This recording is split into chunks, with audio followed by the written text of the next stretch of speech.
Kia ora, kia ora. Yes, we are very, very early. Hi, Sammy. We are incredibly early today, but once again, I have to end stream early today, so I figured I would start early. It will be the third stream in a row that we haven't gone as long as I intended, but these things happen because on Friday, I started early because I was ready early, and it was the right move because we then had to race a cat out to the SPCA. On Sunday, I started at my normal time. I wanted to finish off the page, but I had a chronic fatigue wave hit me, so I ended up ending stream just a little bit earlier than I normally would because I had to go to bed. And then today we are indeed starting early because I once again will have to end early. I have to end just before 1 because there has been a cancellation at the hospital and I have to run my mum over for an appointment. So I figured, well, we'll go live early again today so that we can have a bit more time. But yes, we will have to once again end a bit early. It's the way it goes. Oh, it's actually cold this morning. I'm actually cold. But because it's so early, we are dealing with some weird lighting at the moment. I wonder... it's always lighting issues. That might be better for now. We might keep that on for now. But yes, we are working on a book that I have been procrastinating working in for a very, very long time. Jules, hello! On mute, but here for a wee watch. Oh, good. It's good to see you, lovely. Yeah, we're starting a new page today. I did finish off the Story of Precious Cats page offline because I was so close to finishing it last time, so I just finished that offline after my nap. Yes, it's Disney. This is Thomas Kinkade Studios Disney Dreams collection coloring book. It is a gorgeous book. It is based on the oil paintings from the Thomas Kinkade Studios, and I've been putting off working in it because the way that they transpose the images. Wow, it really is quite dark, isn't it? If I bring that down, that's going to... Hi, Amira! Hello! Hello, we're dealing with lighting issues. It's going to be interesting for a bit. Also, here comes Shadow. The way the lines are transposed from these paintings... Ow! Your claws! I swear to God. The way the lines are transposed don't quite match up with the images. Yes, this is Shadow. He's an absolute pain in the butt. He's gorgeous. He knows that we're streaming and he knows he gets treats, so... And he's immediately trying to knock my microphone off the table. He's been extra these last couple of days since we took... we had a stray living on the property and he was hurt. And on Friday, we managed to finally catch him after 2 weeks of trying to catch him, get him up to the SPCA to have a look, be looked at by the vets here because he's a stray. And so he's probably, I'm pretty sure they'll be able to socialise him. And once his leg's all fixed up, which we suspect is broken, he'll be rehomed. But because of that, Shadow's lost his best friend because him and Piggy Wiggy used to play together all the time. And so he's been extra clingy and extra meowly and like very clearly missing his friend, which is kind of sad. These points I'll walk around and he'll be sitting on the edge of the deck where Piggy Wiggy used to sleep, looking for Piggy Wiggy and just meowing. So we're trying to be nice, but also he's being extra clingy and extra annoying at the moment. And he's got very sharp claws. So we'll just give him some treats and then hopefully he'll settle. But yes, we're finally tackling the challenge book. It's one I've been putting off for a very long time. It's going to be interesting. It's not going to look like the original oil painting. I think is going to be the biggest thing I just have to make in mind is that I'm not trying to reproduce the image exactly. I'm just doing an interpretation of it. Is going to be what I'm going to have to keep in my head. Because there's no way to exactly reproduce the image. You happy now? You happy now? Can I have my desk back? There's a whole massive section of desk over there for you to sit in. Look, I cleared all the space for you so you could go and hang out over there. I even put a faux water thing up there so you can go and drink out of that instead of trying to drink my paint water. Yeah. Go over there. Go in the sun. Hey. So yeah, I'm not even sure how we're going to tackle the page. It's going to be a lot of figuring this out as we go along. And waiting for the sun to get out from behind that tree so that we get even lighting. Shadow.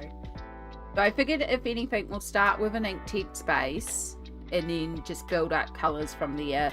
I don't know how this paper's going to handle it, and there's no page that I can test media on, so we're also going to be testing media on the fly. It's going to be a lot of experimentation today, so we'll see how we go. But I hope everyone's doing well out there today.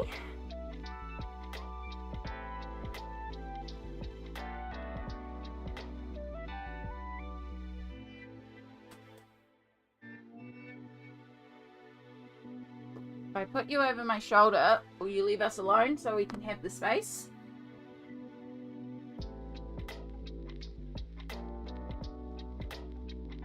Need to drag my butt out of bed. It's so cold this morning here, it was very hard to get out of bed, but also had to be done.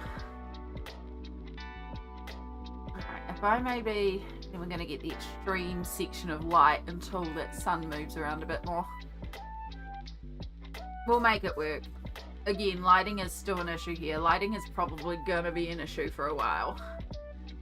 Feeling rested though? I'm glad. I am glad. I am feeling pretty okay. It's injection day. I was going to take my injection last night, but I crawled into bed and then this guy plonked on my chest and then I couldn't get up because he was asleep on my chest. So I took my injection first thing this morning. Yeah. Yesterday was so warm and muggy. Today it feels like it could be a scorcher. Yeah. It's quite chilly here at the moment, but I know as the sun comes around, it's gonna get a lot warmer. BD, hello, welcome in. Just trying to get a cat to settle so I can do some colouring without him crawling all over the desk, especially because I want to use Inktense. And his drool on colouring books, we had this issue on Sunday where he decided to drool all over my colouring books. Alright, are you settled? Can I do what I need to do now?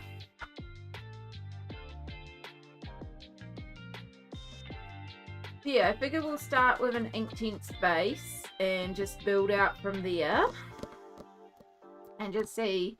We'll obviously use this as a bit of inspiration for our colours, but we're also going to, like, it's not going to look the same because this is an oil painting and we're working with pencils and very thick black lines, so it's not going to look the same, and that's the biggest thing I'm going to have to keep in mind.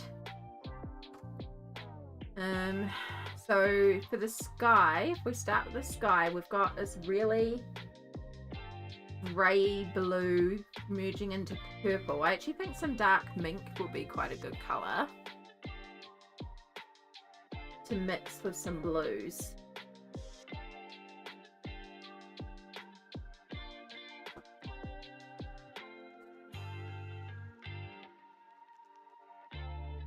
You're putting my arm to sleep. My arm is going to sleep. There's already cat fur on the page, of course.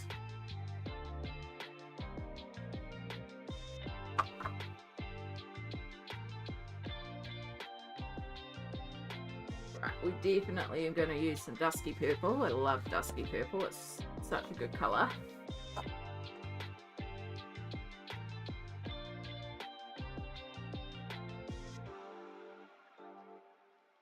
Jamie's Colouring Love, hello. So excited to see you working this book. Thank you. I'm excited to get to it. It's a book I have been putting off for a very long time, but it should be an interesting challenge. It's going to be a challenge. but we'll figure it out. We always figure it out. Again, it's not going to look exactly like the image here. I mean, I don't have any books that have example images because I don't like having that, because I feel like I have to reproduce it, but it should be interesting. We'll give it a go anyway. My arm is going to sleep so badly with this cat on me. Oh, all right, I might need some test paper because I'm just wondering what blues we use. We're going to mix it with some greys because it's definitely more of a grey blue that we want to go for. All right, Shadow, I'm very sorry, but you're going down on the ground. Say goodbye to all your friends. All your friends out there, say goodbye. You're going down on the ground. My arm is going to sleep. Oh. All right, hopefully he's content for a while because he's had some cuddles. Okay, so as well as the dusky purple, we actually need a bit more of a pink in here. Something a little bit more on the warmer side. I think we'll pull out amethyst. Because I know I'm going to use amethyst on the dress anyway for basing that. And then...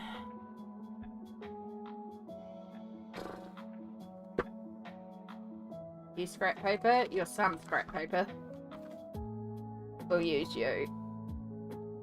Let's just make a section of dark mink. And then I'm kind of thinking deep indigo, but it's too dark, so it would have to be quite lightly applied. I want something that's not a green base, probably more on a purple base, which would actually be lagoon, but lagoon's too warm. Peacock blue, actually navy blue might be our answer. Again, applied really, really lightly.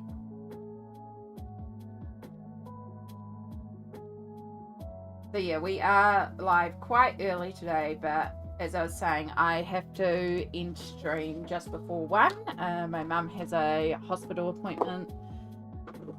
There was a cancellation, so we got to jump into an appointment. So we are going to be ending stream a bit early, hence the earlier start. Yeah, that's the sort of colour we want. Well, okay. But because I started so early, we have got light issues until the sun moves around just a little bit more.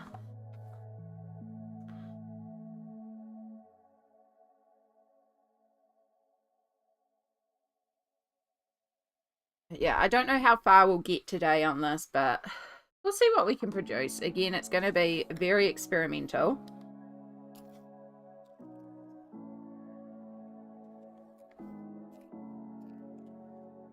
This is a book that I've had untouched on my shelf for a very long time. When I ordered it, I actually thought I was ordering the bigger version of it. I didn't realize it was just a small version because I wanted the really big, like, you can get this book, but then you can actually get, it's almost like an A3 pad, and the images are even bigger than both halves of this page, and that's the book I thought I was ordering and what I was hoping for. You have the big one, BD? Yes. Oh yeah, I thought it was the big one, and that was the one that I wanted specifically because it would have been a lot easier to tackle on a bigger area as well, I reckon.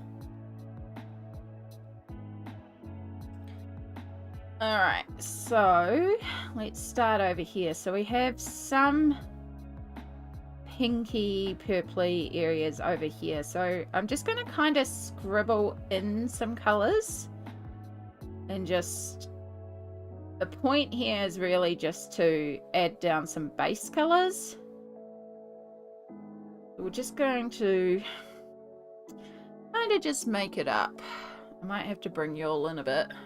I didn't even turn on my stream deck. That was good. I'm so organized this morning. You got it for Christmas last year? Oh, that's awesome. If I enjoy it, maybe...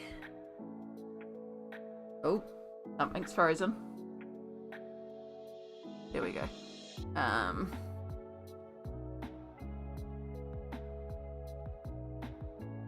if I enjoy it, there is a new Thomas Kinkade Disney Dreams collection book. So it might be something that I look at getting, but I don't know. I feel like I need to do more in one of these ones before I can justify getting some more of them. The big one is super intense. I would imagine so. It's definitely, like, the level of detail of the big one, Jamie, isn't something that I'd be too worried about. It's still, I think having more space would make it a little bit easier. But we'll know once we've done a bit more in here. Alright, so this is where the mountain starts showing through. We'll kind of use this amethyst to highlight the edge of the mountain.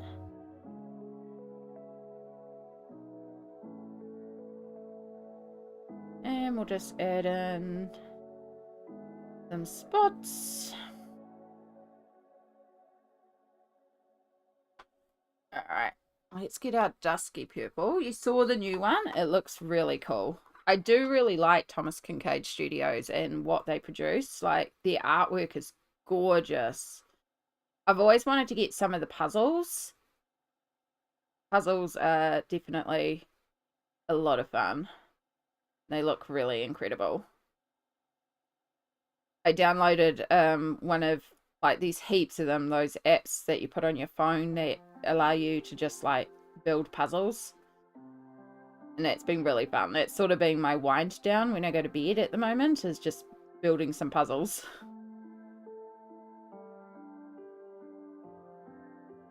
Keep wanting to get some actual physical puzzles to build, though.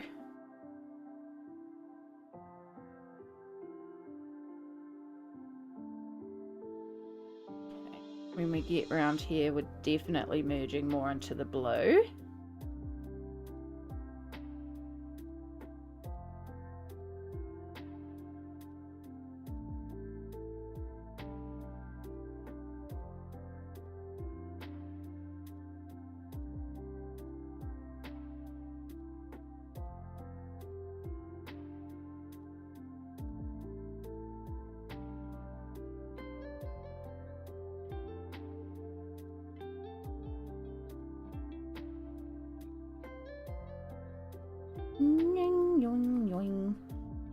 So yeah, we're just going to kind of play and figure this out and see what we can do.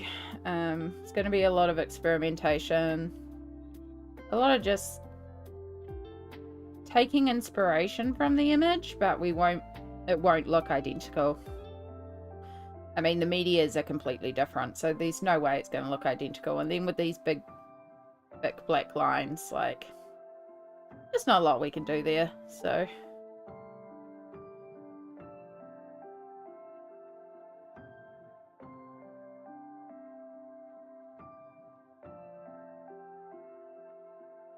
I'll say right now the paper feels alright, but I am just laying down Inktense, which is quite a forgiving medium, so.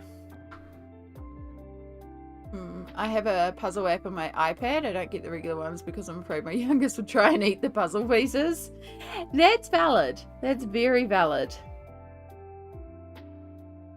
And also something that Shadow would potentially try to do if I try to build a puzzle on the desk as well. So, good thinking. Because God knows Shadow will try and eat everything. Yesterday, Mum and I, after we did the groceries, we ended up prepping a ton of vegetables so that we could make rice bowls. So for like dinners over the next few days, like Mum cooked up some chicken at rice at dinner time, and then we had all the veggies really finely diced and prepped and ready to go. So it's just like a dump and make your bowl dinner. It's such a good dinner, especially in summer when it's so hot. So we prepped all the veggies, and the whole time Shadow's like begging because he thinks we're cutting up chicken or cheese or something he likes. And sometimes the only way to get him to stop begging is to give him a little piece of it to try, and then realize that he doesn't like it. So, but the thing is, the cat will eat a lot of things he's not meant to eat, and it's like, cat, leave us alone. He's naughty like that.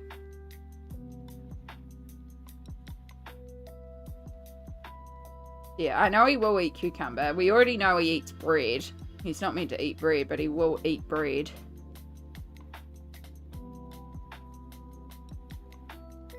And it's like, cat, we're cutting up onion. We're cutting up red onion here. You don't want it. Think he's gonna listen? No. He sounds like my son. He's adorable, he's cuddly, he's gorgeous, and he can be quite a sweet cat, but he's also very clingy and very, very demanding. He certainly believes he's king of the castle. And again, I'm being nice to him at the moment. I mean, I'm always nice to him, but we're being extra nice to him at the moment because I know he's missing his friend. Like, he's very confused as to why his friend has disappeared. And he is looking for his friend, but at the same time, like, he loves to just try and eat all your food and eat all the things he's not meant to eat. That's the whole reason I had to swap around my paint water containers, because he decided paint water is delicious. Like, cat, you're not meant to be drinking water that's full of glitter and mica powders and leftover pigments and... Oh. Right, there's actually a little bit of purple built into here. Possibly from this mountain front.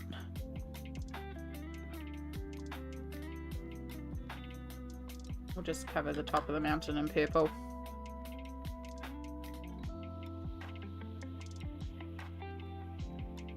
And so now I'm not kind of covering everything evenly, but I'm not trying to cover everything evenly because I want variance in the base tone. We've also still got to go over this with mink as well.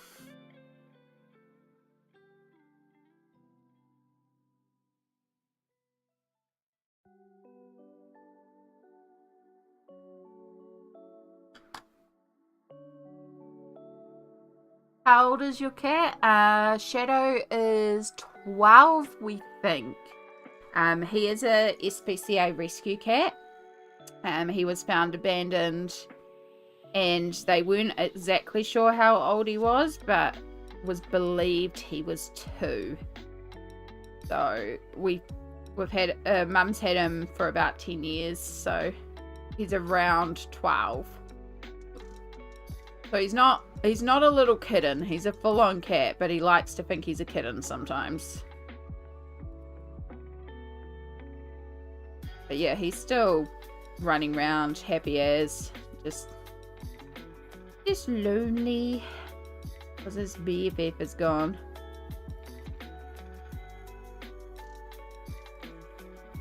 My son cut his teeth on Hot Wheel cars. Oh my goodness. My brothers were big into Hot Wheel cars.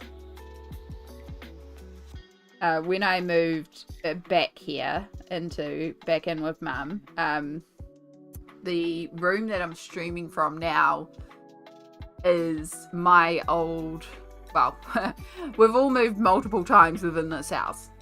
This is technically was the master bedroom, but then Mum moved into one of the smaller rooms, and this became my room, and then it became one of my brother's rooms, and so now it's back to being my office essentially. And then the only room that was consistently one person's room was my little brother's room, which is now actually the room that I sleep in, is my bedroom.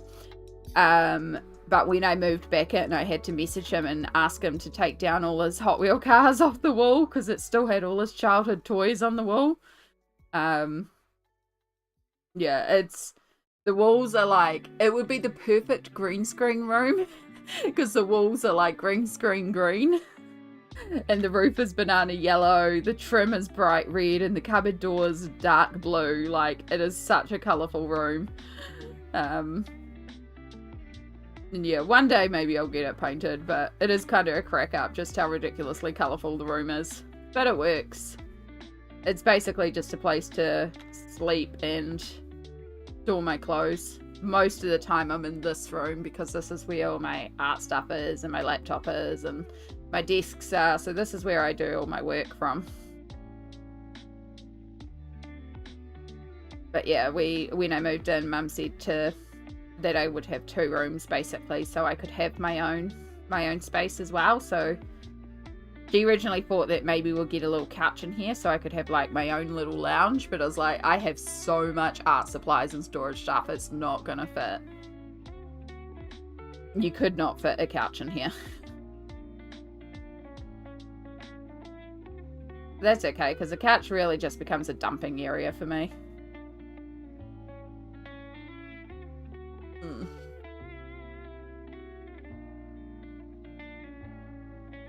And yeah, one day we'll get the room repainted.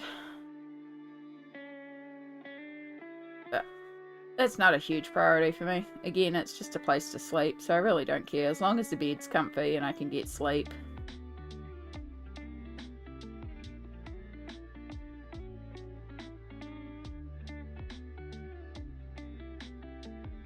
Alright, and down here is kind of where I want to use just straight mink. Except I should finish basing over here.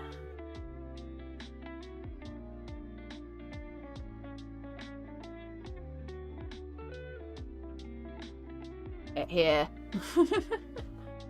The Colouring Mermaid! Hello!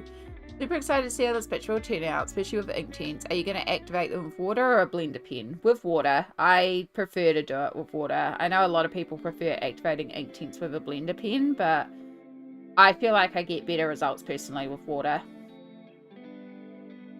But at the end of the day, as long as you feel comfy with how you're doing it, do it that way.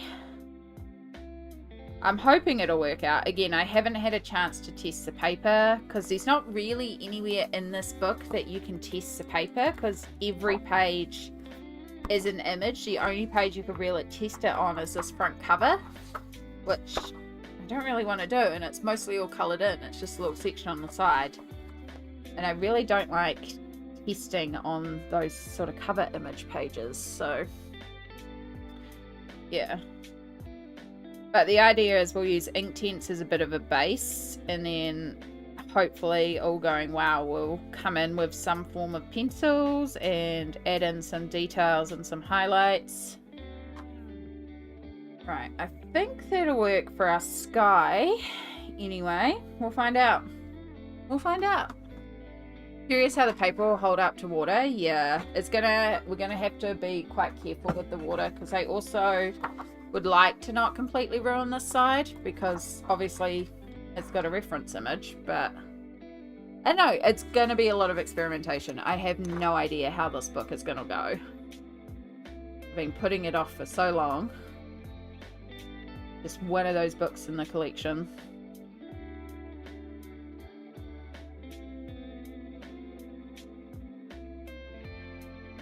I'm actually in frame is a good idea, eh?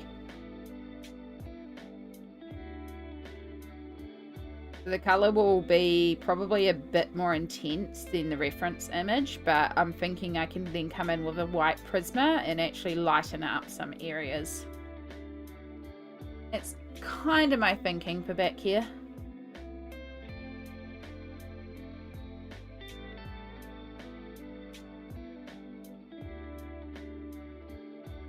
Okay. They don't quite move around as much as I would like. It's definitely an absorbent paper.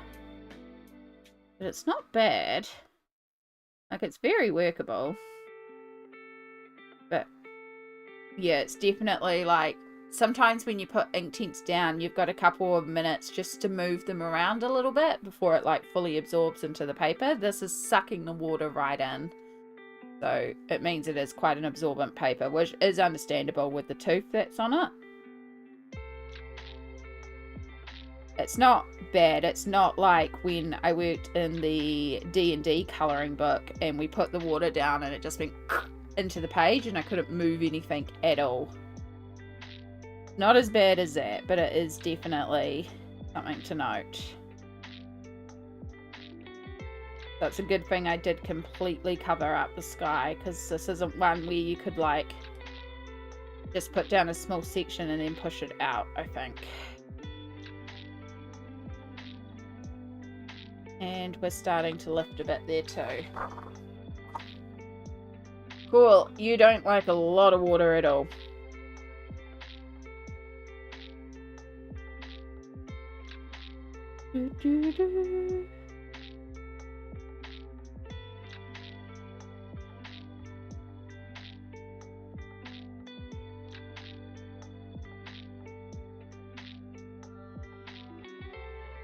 Yeah, so definitely no scrubbing. Good to know. I've never tried wet media in their books. Yeah, I watched a couple of tutorials or a couple of videos about different techniques that people have done here. I watched the Sarah Renee Clark ones as well, where she tries whiting out the lines to see if I could take anything from there, but I realised in the end you just have to approach this book to not reproduce the image. You can take inspiration from it, but you're not trying to reproduce the image. You'll never be able to, because it's completely different media. It's an oil painting.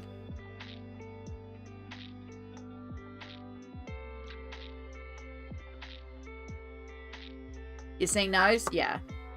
Interesting videos anyway. There's a few people that have done colour alongs and stuff in here.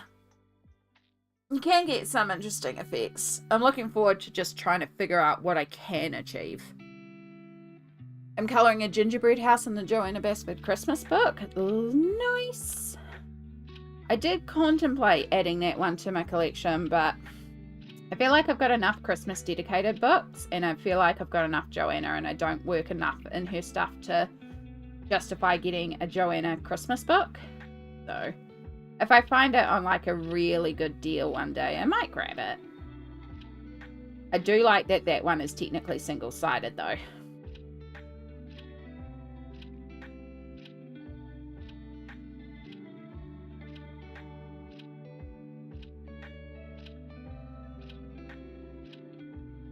Probably should be using a bigger brush.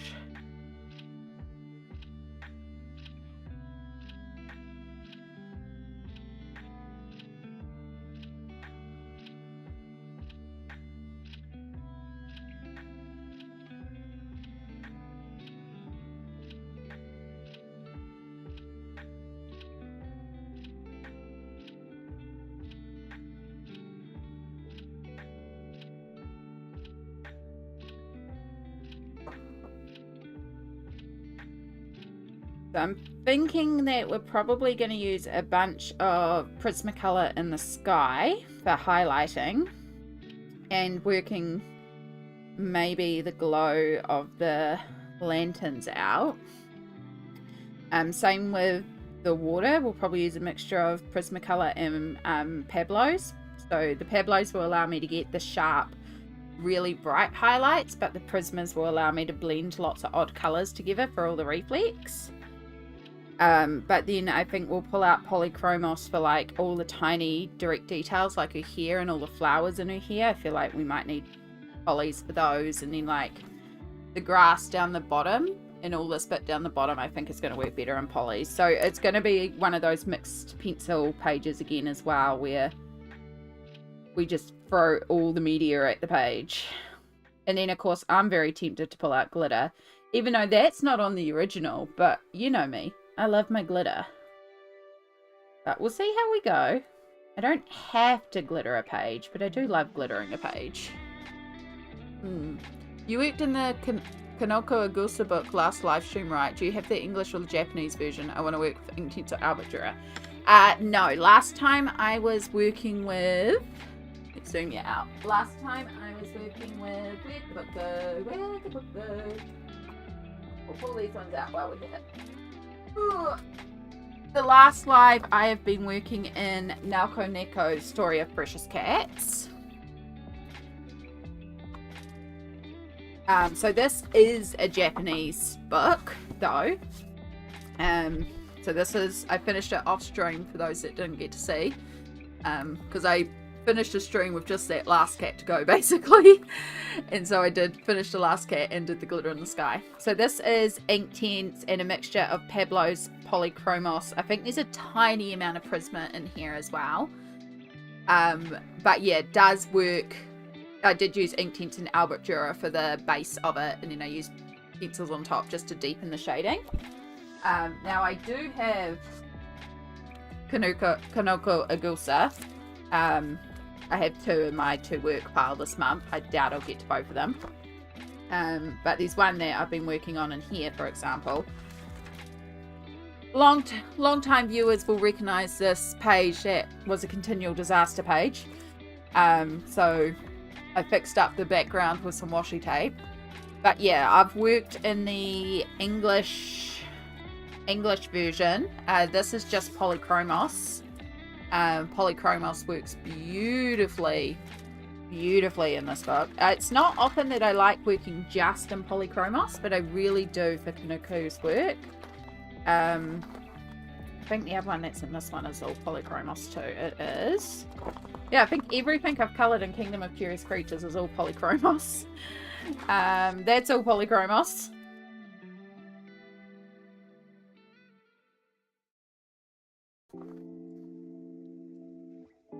That is Prisma and Distress Ink. I have a great time to fix up the background of that one. Yeah, no, everything I've worked in here has all been Polychromos, so I would imagine that the paper should be alright. But yeah, Story of Precious Cats, this is a Japanese book, and it does work with Inktense and Albert Dürer. I don't know about the Kanoko Agusa ones, so in Japanese form. I only know about them in the English versions.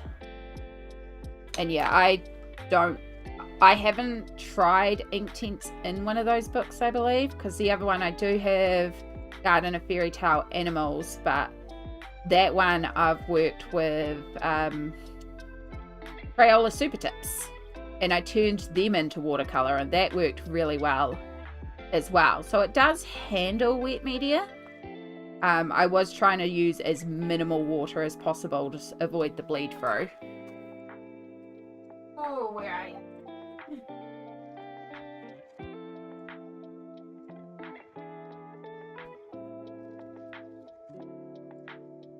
Yeah, this is the only one I've done in here, and that was all done in Crayola Super Tips. So it did bleed through in the areas that I used a lot of water on. I wasn't worried about that page because I don't see myself ever colouring that page. And then the bunny page, I was like, well, I can just black out around the background or something and make it work for that. But yeah, it did work with the water in there. But I haven't tried, as I said, Inktense or Albert Dürer's. I have in Story of Precious Cats, which is a Japanese version. It is a Japanese version, so I have no idea if that answers your question or not. I'm just kind of rambling at this point.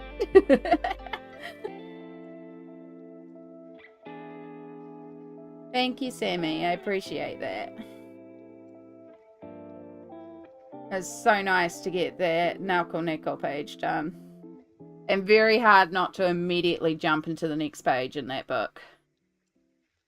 And yes, I was very tempted just to do another page in it on stream today, but I was like, no, we're going to work on some of the stuff I want to work in, and let's work in the Thomas Kinkade one because it's going to be experimental. We're just going to figure it out on the go, and then if I happen to figure out what works, I'm recording it live so I can refer to it myself in future when I come back to work in this book and be like, hey, that thing did work, or this thing definitely did not work. And then if others are working in it too, hopefully this will be helpful to them. Although I know my lives are very long, and I should really download the footage and do like a speed up time lapse of my lives and like surmise what happens in it or something. I don't know.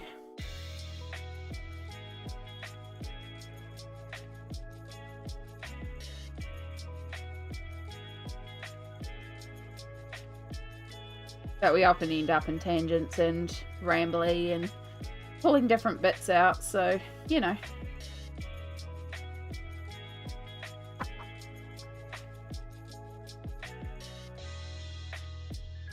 I have no idea what version is better for that.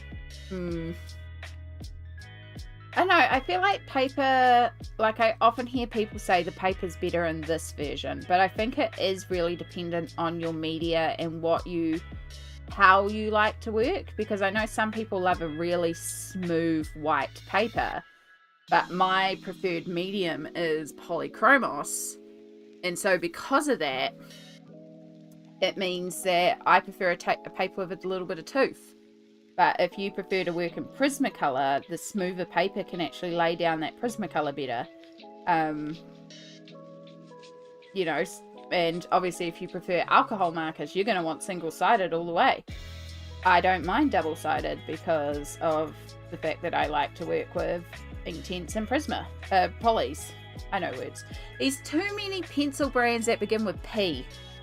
Anyone notice that? Like Pablo's, Prisma, Polychromos, Posca.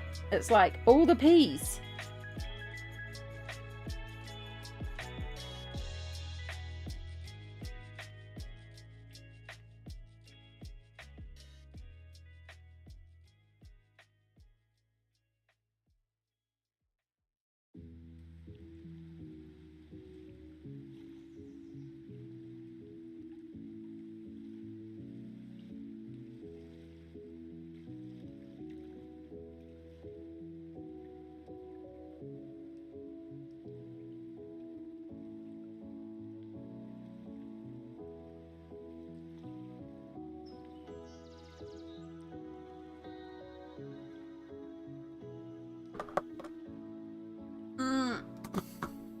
I forgot to hit save changes on this.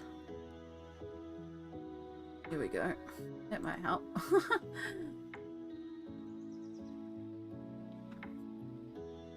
Alright.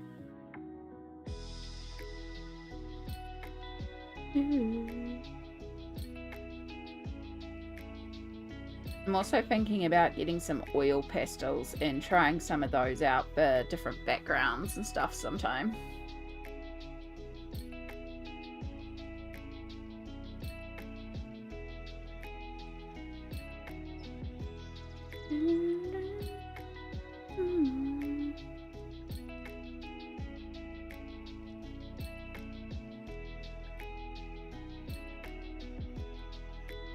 It's just fun playing with media, you know?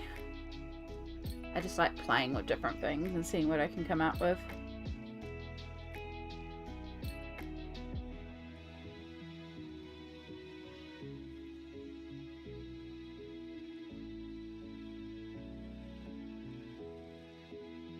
Oh, too much water.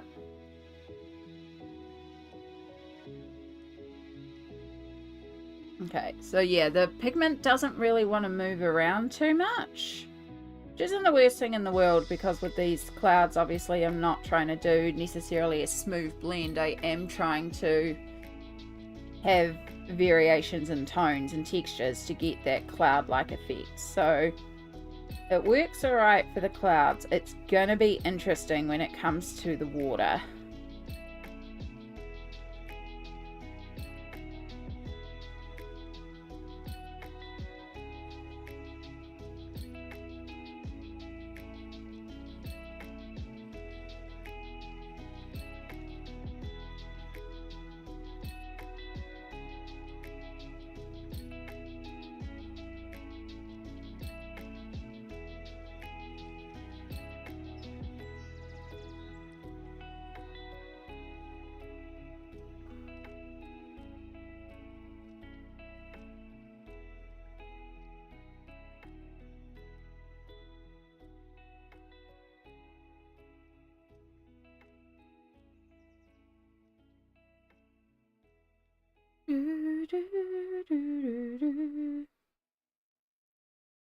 Do I have any coffee left? A little bit. It's very cold now. Yeah.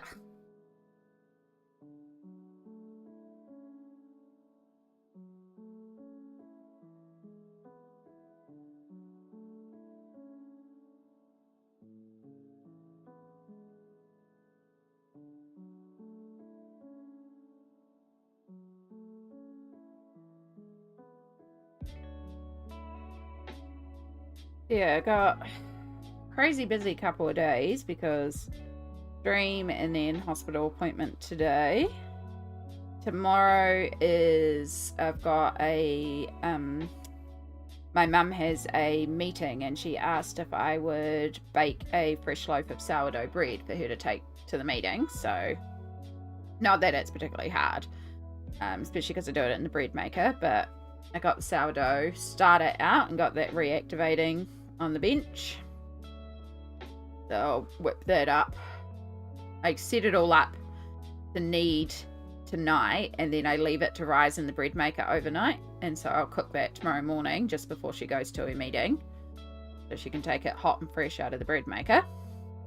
And then D&D, I've got a session to run. I need to actually message the group today and check that everyone's available.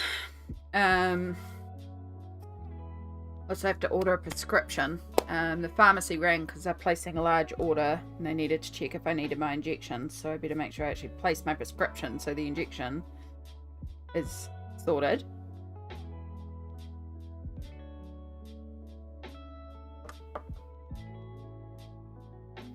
And then if I can bring myself to do it on Thursday, I might be having a dentist appointment. I just have to face my phobia of the dentist. I don't like the dentist. I don't like what they do at the dentist, but I've been having a lot of tooth pain, so I need to suck it up and get to the dentist as much as I don't like it.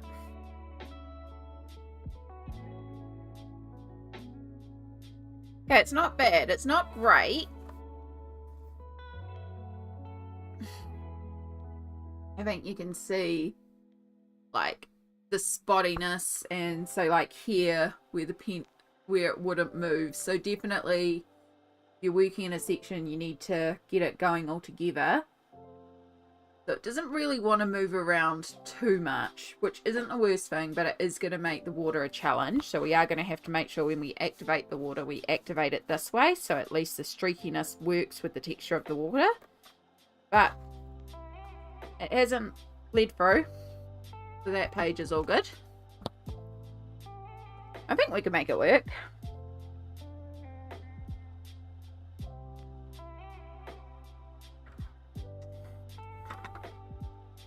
Right, so we've got a lot of the same colours in the water. Now, some of these colours, especially like these yellows, I'm going to bring in with pencil. So I'm going to focus more on just getting the tones of the water down. So like getting the fact that this is dark blue and then this goes into a light purpley colour around here. And then some of these like yellow bright highlights and these little highlights will bring back out with pencil, because that's going to be a lot easier. Twitch didn't tell me you were live. Rude, Twitch. I did go live very early this morning, Smalt. But I appreciate that you're here now.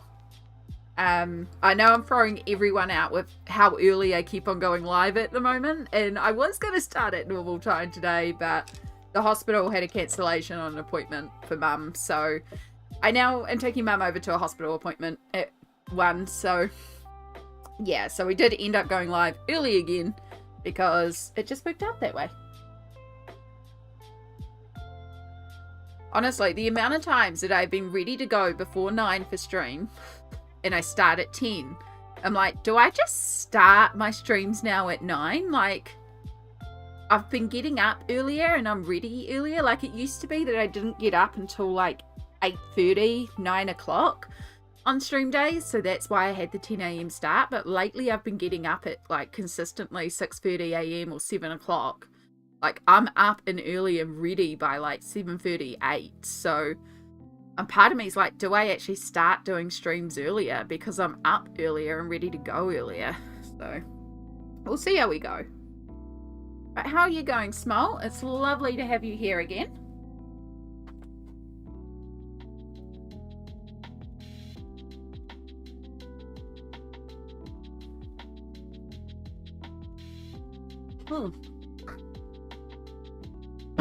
Just going a drink. I do have water beside me, but I feel like a little bit of soda. Where are we going to put you? We'll put you up there for now.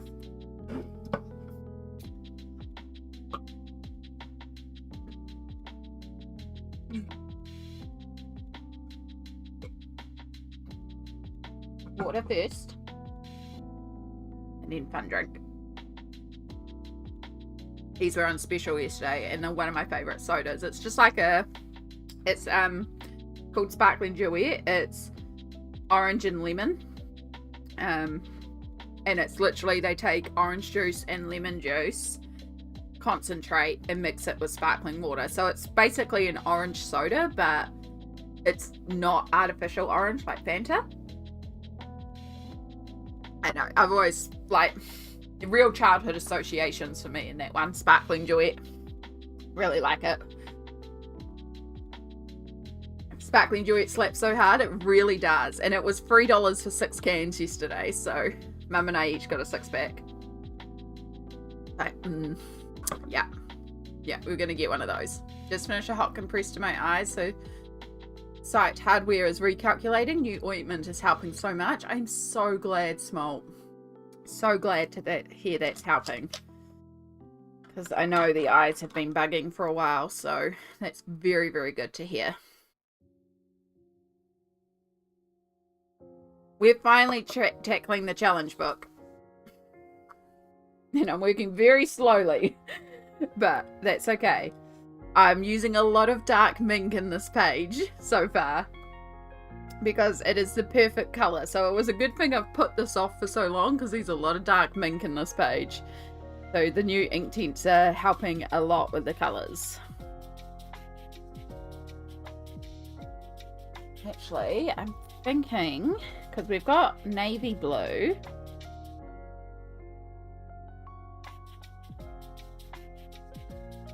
I think we might pull out a little bit of deep indigo as well, because some of these areas, the deep indigo with a little bit of mink to grey it down is actually going to work quite well. Again, we're not trying to perfectly reproduce it, but we are trying to take influence from it.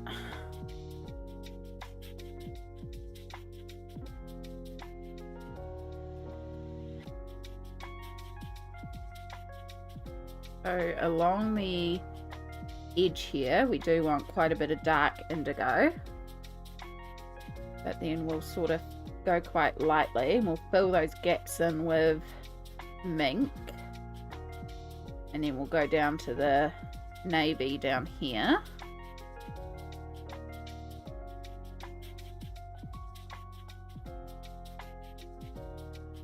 So yeah, like when it comes time to do all these flowers in her hair, that's going to be... I'm actually thinking it might be better to pull out Posca to, like, overtake the black lines to colour them in, and then go over the top with Polychromos. I don't know, we're gonna be experimenting. We will figure it out, but it's going to be a bit of experimentation. Alright, we have a bit of dark around here. Has the page been prepped with anything, or are we trying out the book fresh? We're trying out the book fresh. I can't even test anything in this book, because there's no page that is suitable as a tester page. Unless I ruin the front cover. That is the only testing area that is available, because this book immediately goes into a page and ends on a page. There is, like, that's obviously not going to work as a testing page because it's a coloured piece of card. So yeah, these, I did think about taking this Minnie and Mickey page and just playing on this one, because this one I don't find that interesting, and especially with the fact that these are so black and this is not black. This is what I'm meaning about this book and its black lines, because they've blacked out Minnie and Mickey here in solid black, but when you look at this reference image that they've posted, this is not black. This is a mixture of brown and blue and green and purple. It is not black. So, and this is where you just have to go, okay, we're not going to be able to reproduce this because it's not the same. And we've also got things like brush texture in here. Like this one's really good for showing all the textures. So you can't reproduce these images. And so once you stop sort of trying to think about it in terms of reproducing the image and instead just take inspiration from the image, then it becomes a lot more feasible to tackle.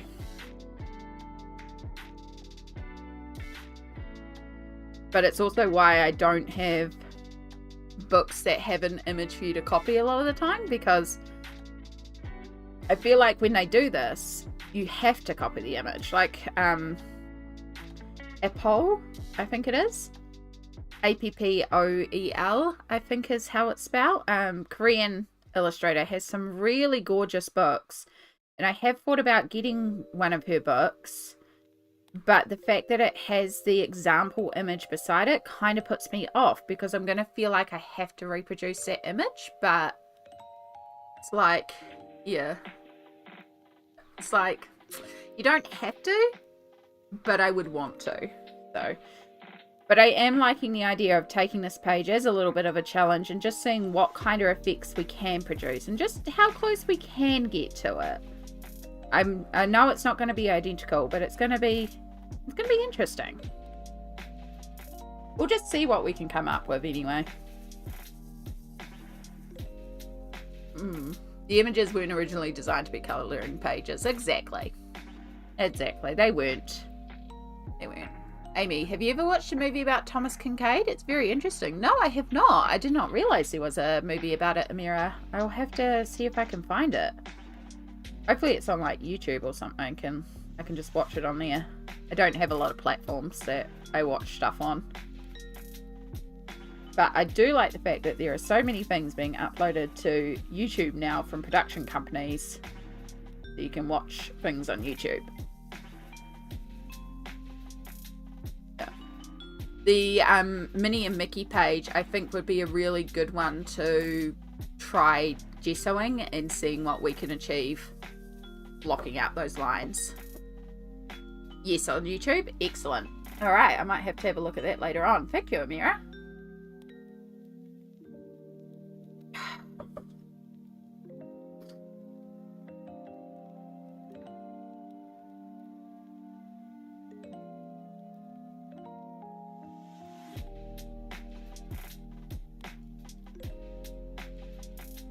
So again, because we worked out that it doesn't really want to move the Inktense around too much, I am making sure when I apply those strokes, I'm keeping them in line with the water texture. Try and make it a little bit more feasible. And as I said, for example, the yellow reflect here, rather than leave this space here that they've blocked out, we're just going to color this whole lot in blue. And then I will come in with some pencils on top for all those light reflects.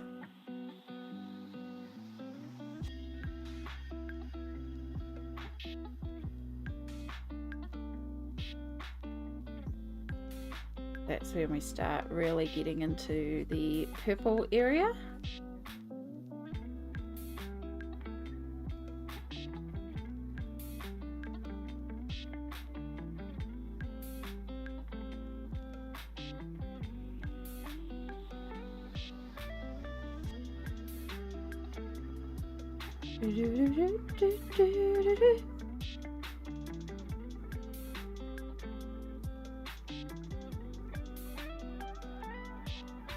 Carefully around Eugene, aka Flynn Rider.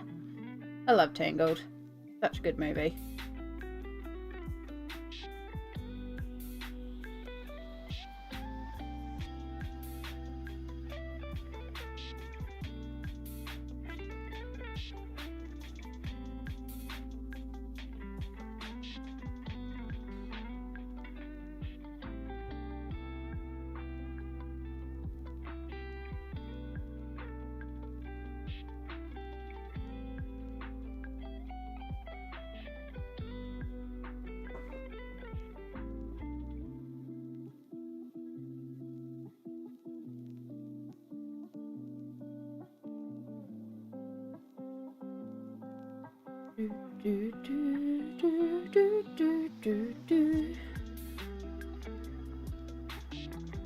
Right, we want a bit of grey around there.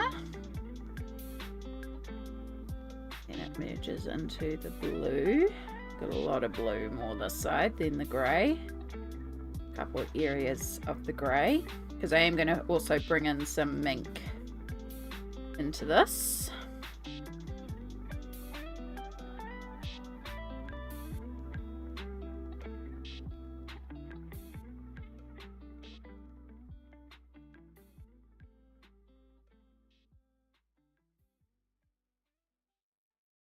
We should put a little bit of navy around here.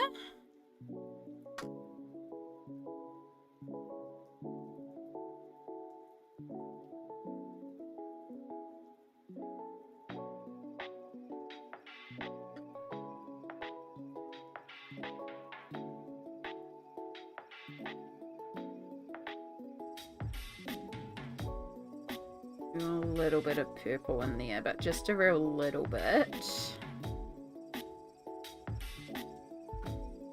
More of the darker purple. Bring in a little bit of dusky purple.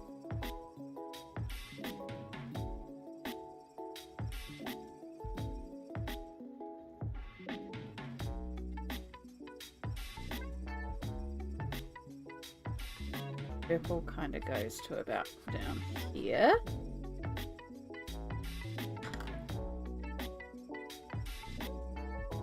A little bit of blue in there.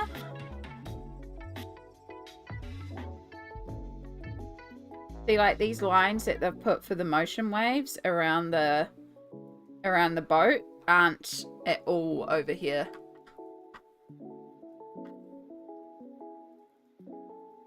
Apple. Okay. That would make sense. I feel like I'd heard it pronounced apple a few times as well, so that would make a lot of sense. But yes, she has some really gorgeous illustrations in her books, and I do really like them. It's just the fact that it's got those companion images that kind of puts me off, but I feel like that's just a mindset that I need to get over. Like, you don't have to follow the images. I just feel like I'd want to follow the images, but maybe after I've done a couple where I have followed the images, I'll be like, screw it, now I'm doing my own. So.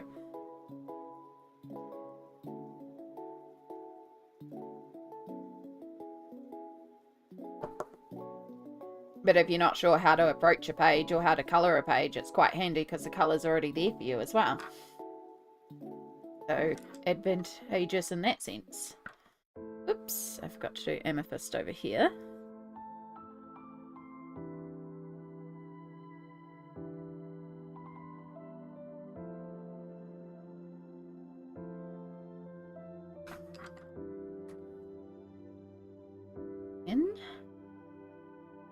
Pull in a bit of the mink.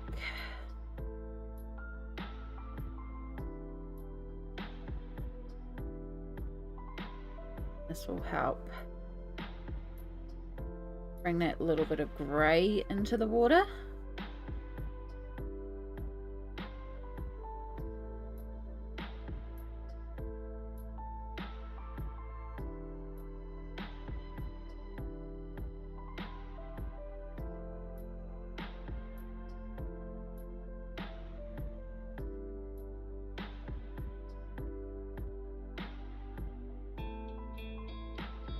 You could always cover the coloured image while you work on it too. You absolutely could. That's not actually a bad idea. Take away that pressure. I do know that there is an English version of her books coming out next year sometime, because I've seen it as like a pre-order. Same with like how Rita Berman is reprinting some of her older books in English. I think these Hidden Ocean and Hidden Garden, which are her like Under the Ocean and Under the Forest, I think it is, books.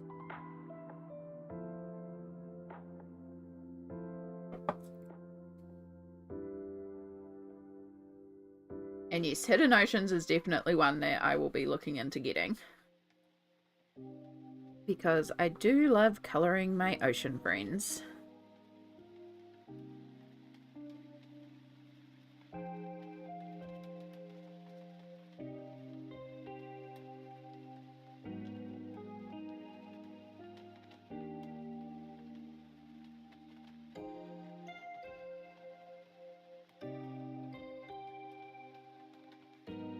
so many gorgeous books that are being released next year. It's like...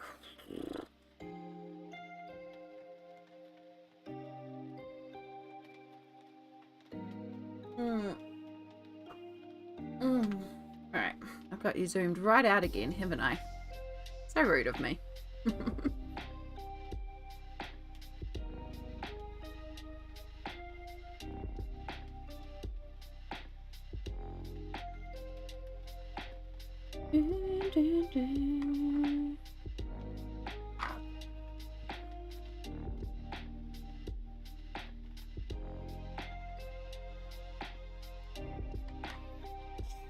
Bring a little bit of purple into here, the darker purple.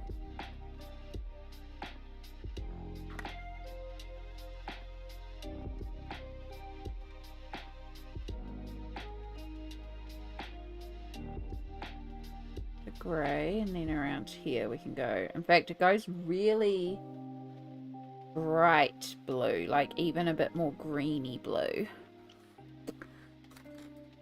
I know I have Sea Breeze out at the moment.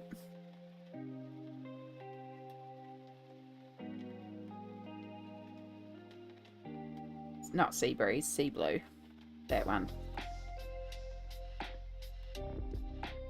Just bring a bit of really bright blue in here, because it does have quite bright blue as we get down here a bit.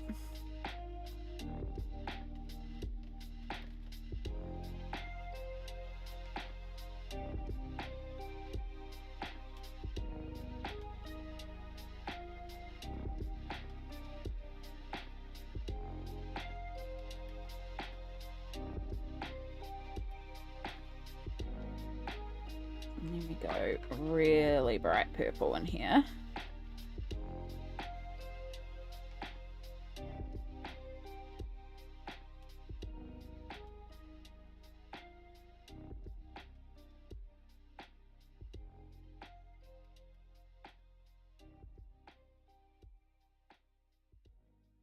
Kind of little touches of purple, and it's a bit more red around there, but I think I'll bring that in with the pencils. Same with like all the white highlights and stuff like that. We'll bring that in with the pencils. So just trying to get more of like the sky reflect colors in here. And then what are like direct highlights, like that purple is a direct highlight of her, a reflect of her.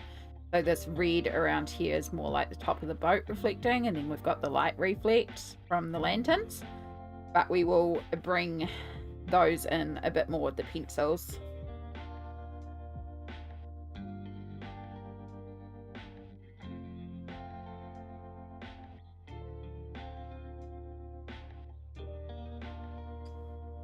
Bring in some navy.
And we bring in some of this dark mink just to grey down some of our colours. Add that little bit of grey.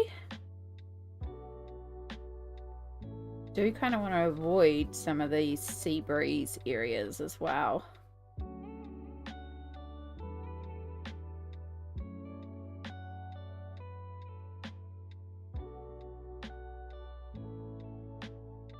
Sure we're going right to the edge as well, because I'm really terrible at not actually going all the way to the edge when it's not in a clear border sometimes.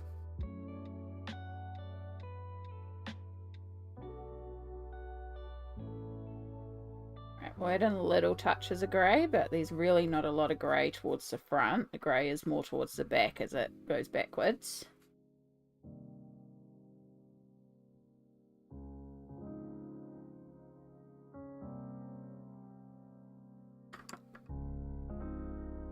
Alright, I had to work for a second, so circling back, it's shaking out to be an absolute scorcher here in Wellington already. Oh goodness.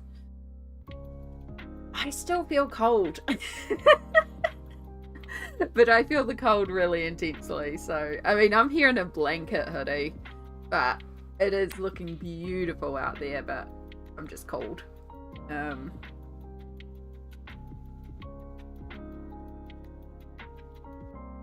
What does the weather say here?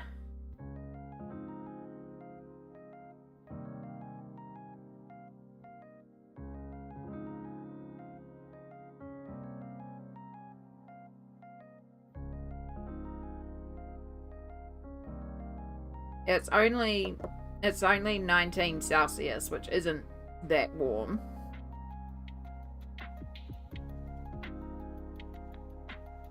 And it's only meant to get up to 20 Celsius today, so it's not meant to be a particularly hot day here today.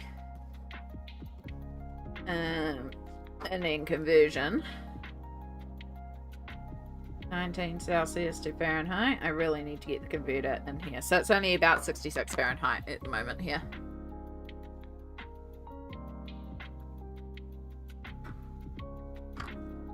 Not that cold.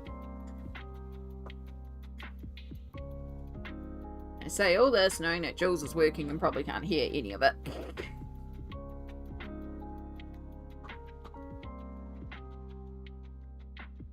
Hopefully my captions are not doing too badly.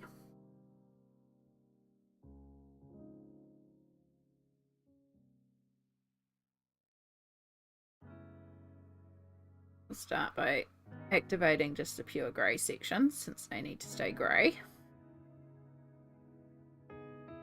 And again, this grey is a little dark, but a white Prisma will help lighten this right up.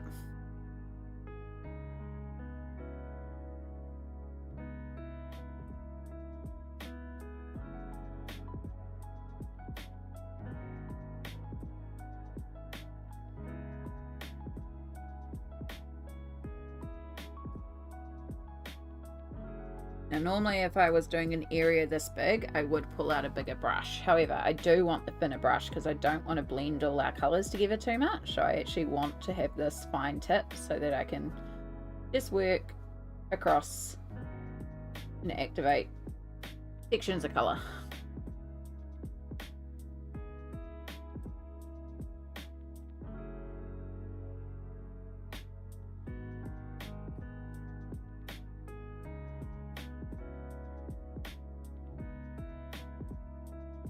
Page is looking real pretty. Thank you, Amira. I appreciate that.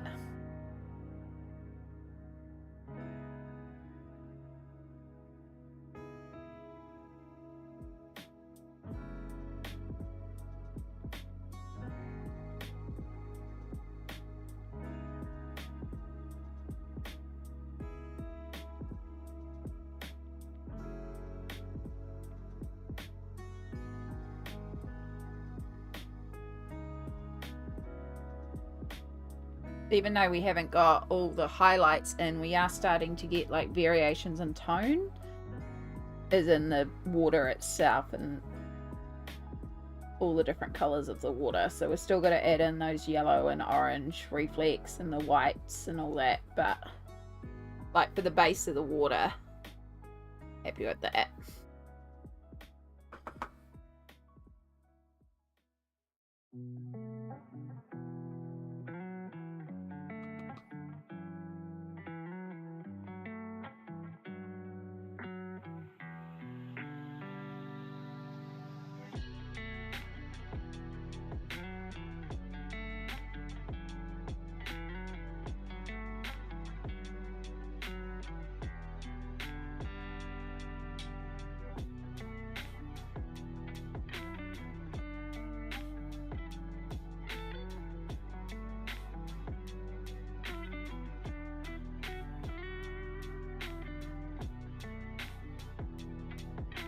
Work very carefully around one's head.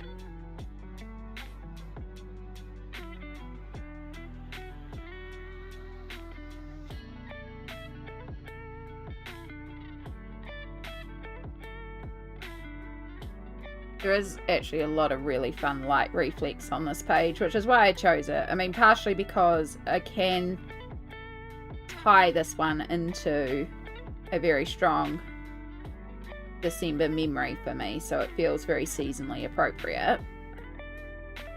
But also, it's just a really fun page with the lighting reflex. But this time of year, there's a thing that goes on in a local park here called the Festival of Lights. And it's at Kinkade Park, and it's this big thing that they run from the end of December all the way through January, so it goes all over the summer holiday break from school. And they take our local park, they fill it up with lights, so not just lights in the trees but light installations, and it's really pretty. And they put on free concerts and movies and different things every night during summer, and you can just wander around the park at night and it's all lit up. And there's a big lake in the middle of the park, so you can hire a rowboat and go for a walk around the lake and row across the lake. They put all the lights up, and so yeah, this kind of reminds me of the Festival of Lights, and it's just a really nice time.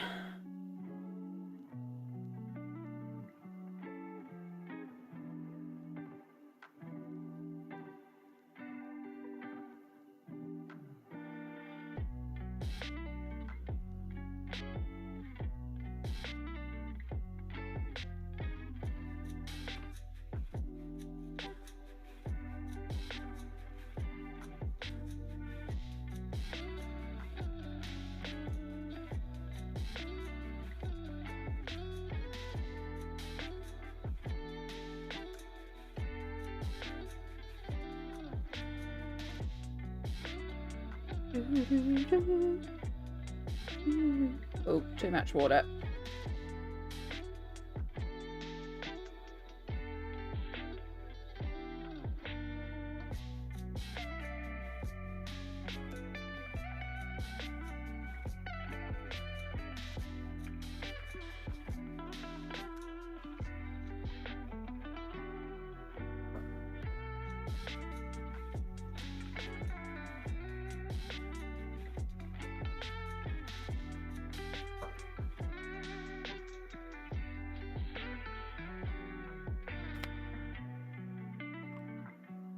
Just giving my hands a bit of a rest. I forgot to set the hourly timer, but that's okay. Well, not too bad today because it is injection day, but it's also good to take little breaks.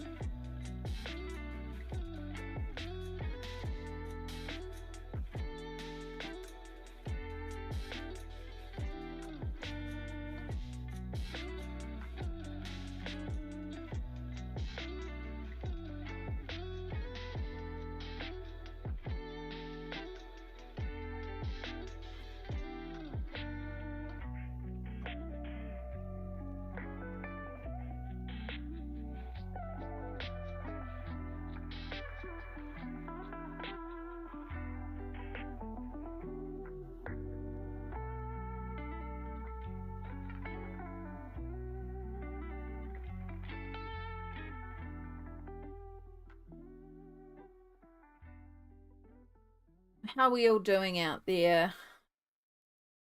What are we all working on? I know Amira said that they were working on a gingerbread page. Have we got people colouring along?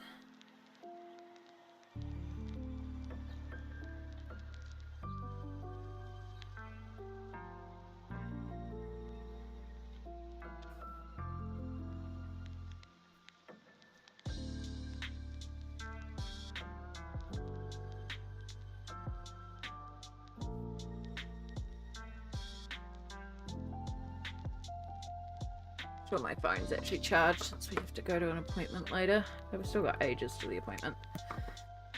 Alright, quick click at the back and then we should be good. Oh, crunch, crunch. Oh.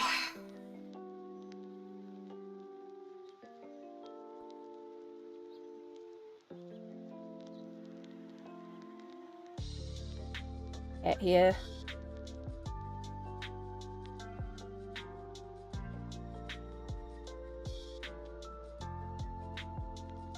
Make sure we're actually working all the way down the edge again.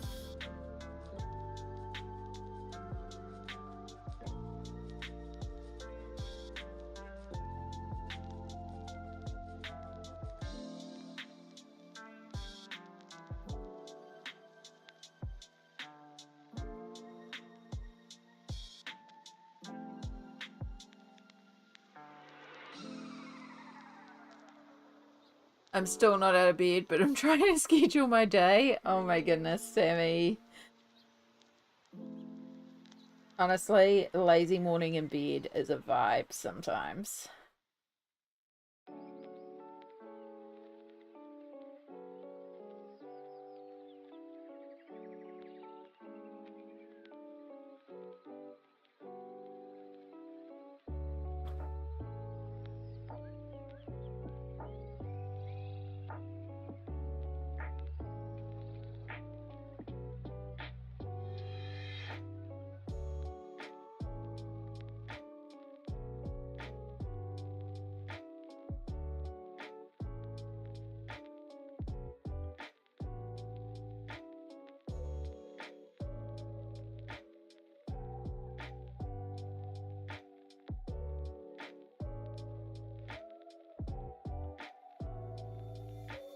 I'm getting up and starting it. Proud of you.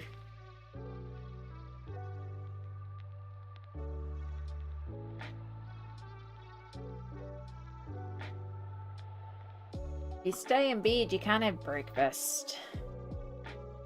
Unless you got someone there to deliver you breakfast in bed. I took the last of my rice bowl I made for dinner last night and shoved it in a bun with some cheese. And that was breakfast. Just what rice needs. More carbs in the form of bread.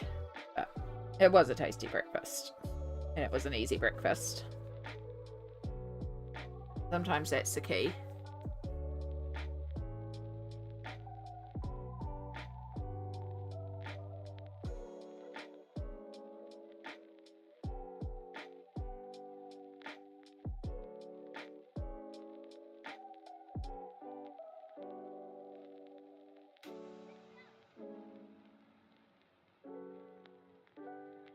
I have to go out and check on my sourdough starter at some point because it's going to explode out of the jar. It's already too close to the top.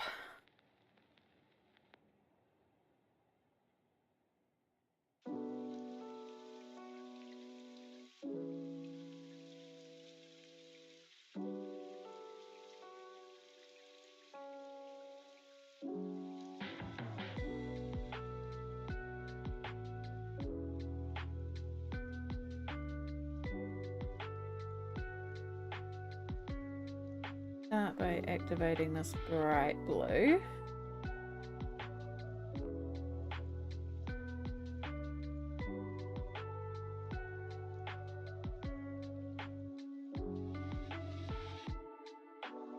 Can work in a more linear way. We don't want to have obvious sections. And as I said, this colour doesn't really want to move around the page too much.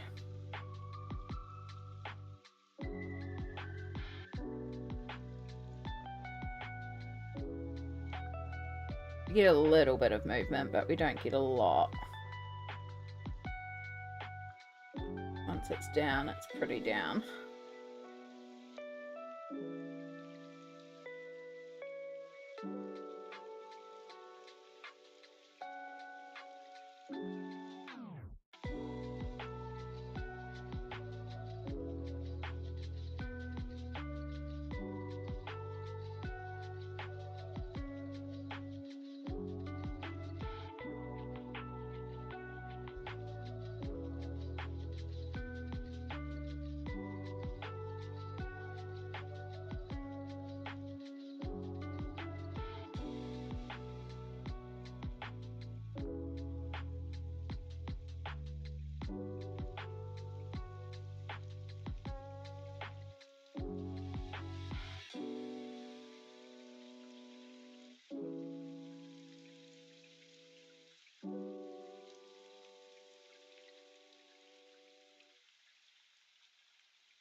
This one down into the grass. That when we do the grass, it is all covered behind.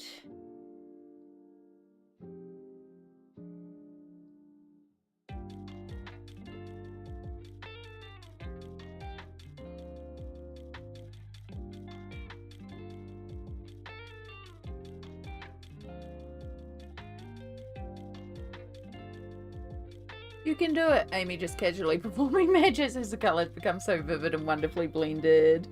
That is partially because of Inktense. Inktense are magic pencils like that. It's in the name. They are intense pencils. You put them down and they look dull, and then you activate them and it's like, boom, colour.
Just about there. This little edge on the side and in between these flowers. And then our water is all based as well. The paper feels like it's going to have enough too for polys, which I'm excited about because that'll work well, but there's definitely certain areas where we're going to need the opacity and creaminess of Prisma. It's going to be a bit of a mixed bag of pencils, I think. There's also part of the reason why I want to get one of those 500 slot pencil cases and just mix all my sets together, because it would be much easier.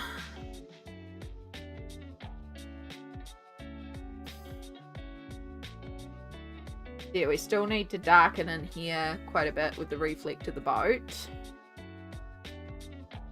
And obviously the colours are quite different. We've gone a lot brighter blue down here, but once we add in that shadow and all the color reflex, it'll take away a lot of the brightness of that blue, but not bad. That kind of works really well. And it's not bad for a starting base. Seen an area I haven't activated.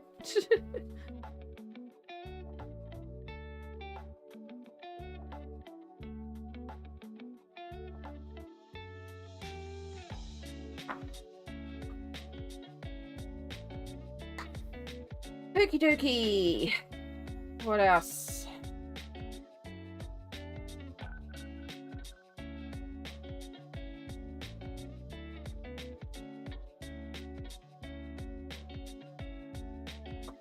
Right, I think if we use the mink and dusky purple, we'll be able to sort of base most of this, except for the green.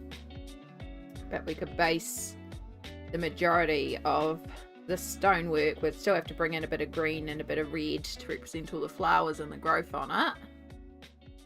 And then as we get over here, this is a lot more mink heavy. I think we might need to actually pull out a slightly darker grey as well. In fact, Payne's grey might be quite a good one to bring in for the city. The mink and the Payne's grey, because that'll bring in our blue of the sky without bringing in too much blue. And then the greens. It's all blue greens that side. And I'm thinking maybe beach. Maybe a bit of beach and a bit of olivine for the lighter areas. Probably work quite well. For the spring. Olive is by light olive. No, I've mixed up light olive and olivine. Right, olivine. Yeah. And then the beach. You a beach. Want Payne's grey. You're neutral. Be Payne's. Payne's great.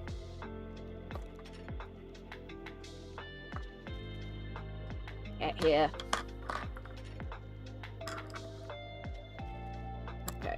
So just to make sure it's all dry before we go ahead, I'm gonna get my handy dandy hairdryer. Just give it a quick blast.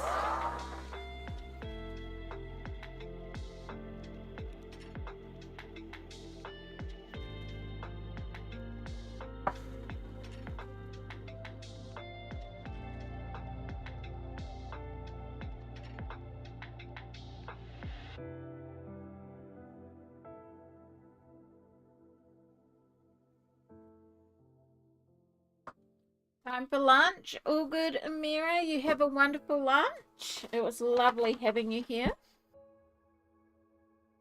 You have a wonderful rest of the day. Maybe we'll see you again after lunch, but if not, I hope it all goes well.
I'm actually going to extend the dark mink to these areas behind as well. And we'll pull in some panes for there. And then I'm going to bring in a little bit of the amethyst to the top where it's the lightest. Just a little bit, because it is a bit more purpley up there. In fact, it gets a little bit more blue over here. I work really, really lightly. Working real lightly with the navy blue. Just want the slightest touch of blue in there.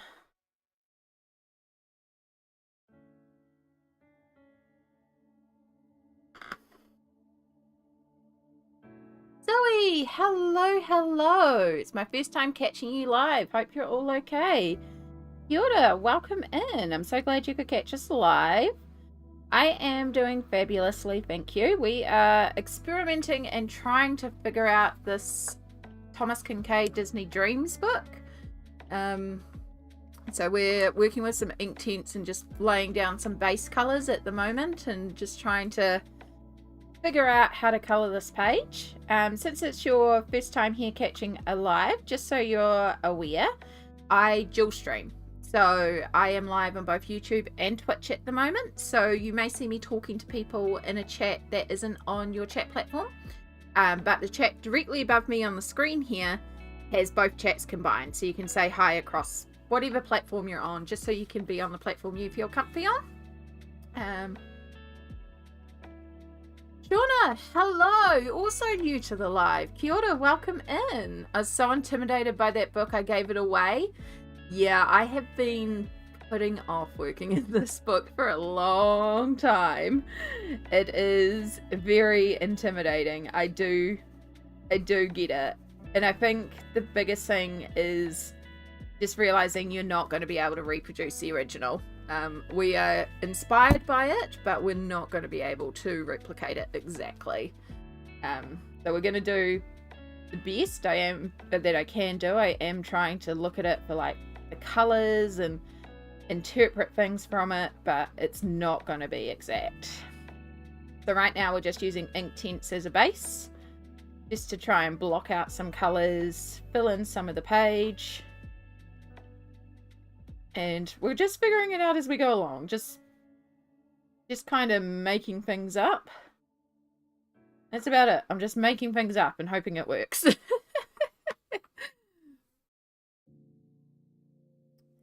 Right, so I did the mink, I did the amethyst and the dusky purple, and then I'm going to use a little bit of the Payne's grey in these areas underneath. I need to sharpen you a bit too. But I hope you're all doing okay today. Are we working on anything while watching?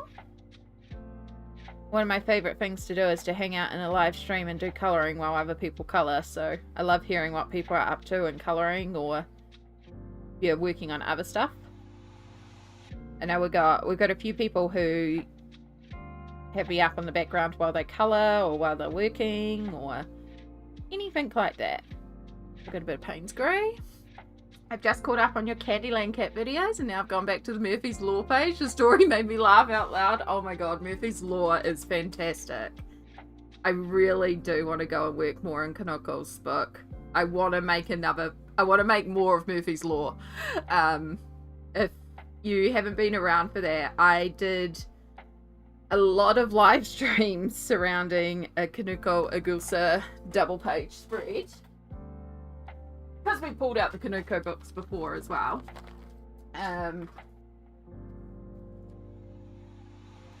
We have this monstrosity of a spread here that we did pretty much entirely in polychromos pencils.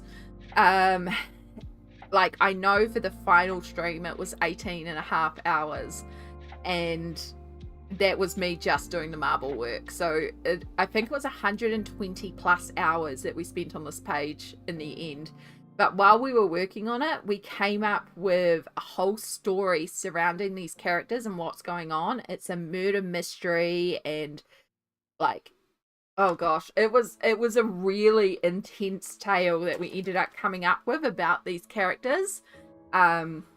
And it was just so fun to come up with this story while we were working on the page. So I do want to do another spread in here where we can come up with like what's happening in these characters, because we built a whole world surrounding the characters. So now I need to like expand that world. So it was definitely a blast.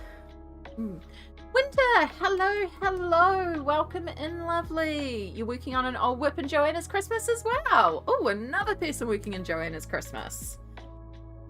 It's the theme of the day. But heck yeah, work those whips. It's always satisfying to get a whip worked on. I started working on a very old whip last night, also in Kinuko's books.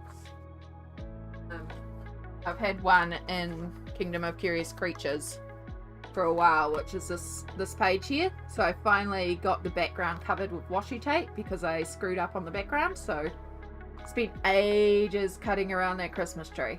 But I do really like how that looks now, and it's definitely fixed up the awful background. That one is out because I will probably take that one with me to the hospital appointment later, because I'll have to sit there for about an hour. So it'll give me something to work on while I wait. But yes, welcome in, lovely Winter. If you are not already aware, Winter89 is a fellow YouTube colorist and puts out a lot of really wonderful videos on a variety of topics while coloring. And lots of product reviews, lots of chats, just lots of good content. So if you're not already, go and follow Winter. And also just a lovely soul. We like lovely souls around here. But yes, we are tackling the book that I have been putting off working in for like 2 years. We're finally tackling the Thomas Kinkade Disney Dreams collection book. Finally.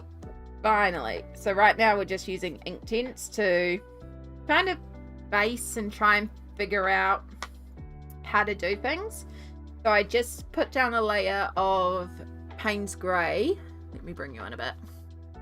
Into under the bridge here. Now over here you might just be able to see there is like little lights reflecting from the town and things like that. That's things that I will pull out with pencils later on, because that's easier to base in a flat color and then come in with a little bit of like Prismacolor with their opacity and just add in little highlights and stuff like that. So that is why it's just all flat Payne's Grey at the moment.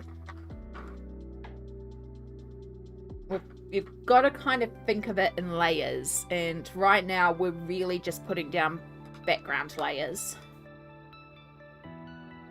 So over here we'll add in, because it is a little bit more purpley again over here.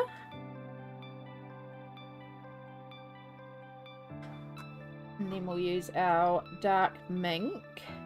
And I'm going to do that over everything, even the plants. And this rock in the front here. And then the Payne's Grey, we're going to bring that into our little, I don't know what these things are, portal holes, thingy-mabobs, I know, these thingy-mabobs. And then this thingy-mabob, and then that thingy-mabob, you know, the thingy-mabobs. A good technical term. Alright, and then we're going to bring in our green, but it's a real blue green on the side. You know what?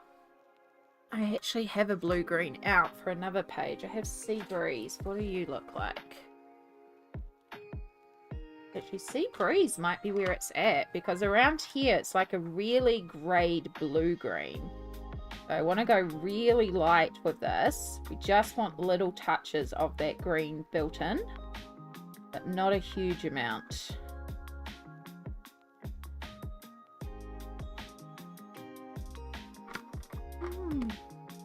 I just finished a double page in How the Grinch Stole Christmas. Don't know what to do next. Oh my goodness, the potential. That is a big reason why I put out like plan videos, because I often, when I finish a page, I'm like, what do I do next? So if I have a list of things that I want to work on, and I'm like in there, what do I do next? I know I can refer to that list. I do get very changeable, and there'll be times of like, no, I want to specifically work on this, and then I'll work on that. But having that list in the background of these are things I thought I would like to work on means I can pull from that. And when you have a collection of 260 books, having a smaller list of 20 books you want to work in makes it a lot less overwhelming. So that's a big reason why I do like planned videos. I'm not brave enough to even buy one of those Thomas books, so you're 2 steps ahead of me. Absolutely brilliant plan for this page so far. You'll need one to get this done. Yeah, it's going to be a lot of experimentation. I'm not sure how this is going to turn out. There's no way to test media in this book because there is no test pages. So one thing that we've already discovered using the Inktense is this paper is one of those papers that absorbs the water very quickly and doesn't allow you to move the pigment around. So it works for the base, but it did mean like when we did the water, I had to be really conscious of like activating horizontally so we didn't end up with like big obvious splotches.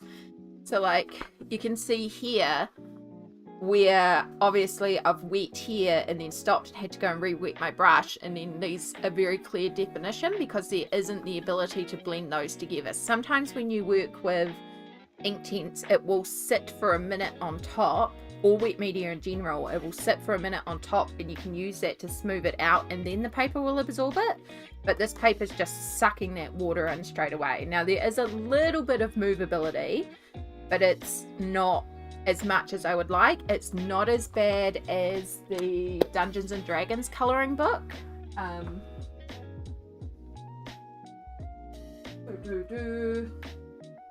I had it out recently because I was doing something. Oh, where I put it? I got books everywhere at the moment.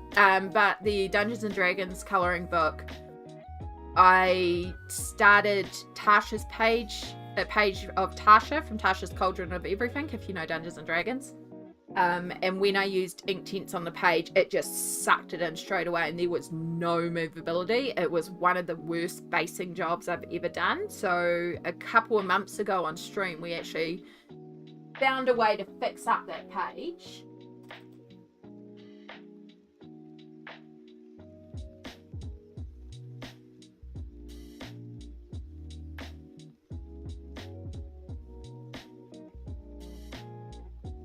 Just had it. Did I put it back on the shelf? I put it back on the shelf. Ugh.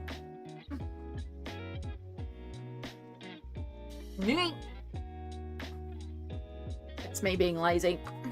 So with the Dungeons and Dragons book, you can see some of it here, how it just bled through and just immediately sucked that pigment out and it stayed in place. It would not move. It was really, really bad.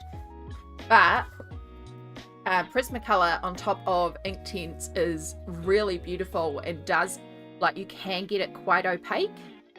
So that's one of the tools that we're going to be using to help on this page a little bit.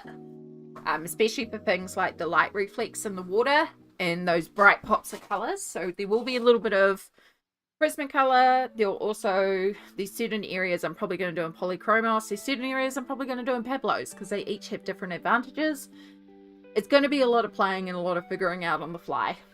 But hopefully it'll come together and it'll look good. And if not, well, we tried.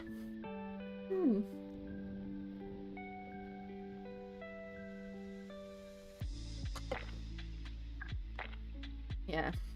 It can be a little disconcerting to go from a huge project to nothing. Yeah, that's definitely it, Winter.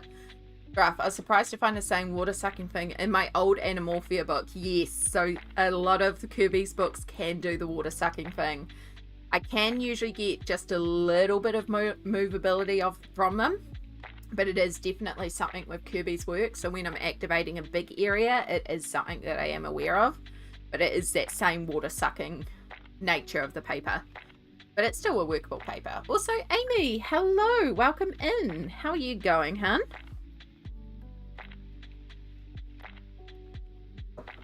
Right, so I've got beach green, olivine, which I need to remove the sticker off so I can sharpen just a little bit. Not much. We don't have to get particularly sharp pencils with Inktense, but for working with such small areas, I do need a little bit more of a tip. And then, of course, I've got our Sea Breeze for our more blue greens, and we're just going to dot in some green areas. I'm not worrying about the little bit of red that's in this area because, again, that's something that I'm going to bring in with the pencils afterwards. We're just trying to get base colors down, but I can get this sticker off. Oh my goodness, you're coming off awfully. Ooh. I really should have taken them all off before I put them in the case, but I'm lazy. Pencil stickers, ugh. So if I zoom you in a bit, and I'll bring you over to this side. So as you can see here, we're working on this bridge, and I don't know if you can see, but there's like tiny little red dots to represent like little red flowers on the bridge. Now, we're not going to worry about doing those because that's the sort of thing where with a pencil we can just go in and dot, dot, dot, especially if we use something like a Prisma because it's creamy and opaque. So real easy to just dot those in. But the green is all the way through and blends in different ways.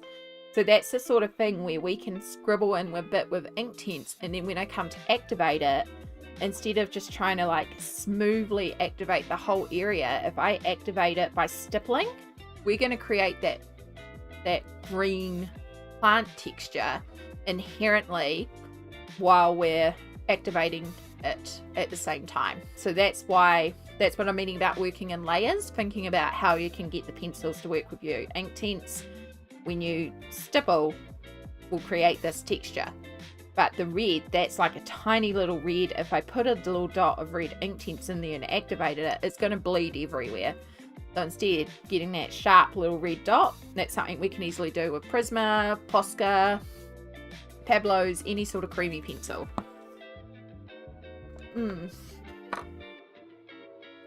I'm doing good, Amy. I'm doing really good. We started stream early once again. But I do have to take my mum to an appointment later on today. So I figured we'd start a bit early so that we can end a bit early for the appointment. But yeah, today's a good day. Today is injection day, so pain is minimal, which we love. We love injection day around here. But yeah, other than that, I'm doing excellent. We're tackling one of my absolute challenge books, a book that I have been putting off for a long, long time. But it's interesting, but I'm quite liking the challenge so far. So hopefully it works out, but we're just kind of figuring it out as we go along. What are some good bits to use Inktense in? I'm feeling courageous. I love using Inktense in the new Kirby books, specifically, I think it's the UK variant. Hold up. Ooh, Alien Worlds. I'm pretty sure I've got UK. Yeah. The paper is very different in Kirby if you have an American or a UK version. You can tell by the U. If you've got a U on the front, you've got a UK version. Colour with a U, UK. Colour without a U, American. And that paper works really well for Inktense. Oh gosh, what else do I love using Inktense in? Lizzie Mary Cullen. The Magical City, the Magical Journey. I'm currently working in the Magical Christmas. Those are brilliant in Inktense. I quite actually like using Inktense in Hannah or Maria Troyal as well. I haven't used Inktense in Joanna. I would imagine it would be alright in Joanna, depending on the paper. I'm using Inktense in Fairy Tales and Folklore. It is gorgeous. The paper in Fairy Tale and Folklore, fantastic. I'm so scared to colour in a Thomas book. I admit that I have been putting it off for a long time. Yeah, I think a lot of us have put off this book. And there is, oh gosh, there is a YouTuber who recently finished this book. I want to say Kirsty Colour and Sketch, but I could be wrong with that. But there is somebody who recently finished off this book, and it's incredible.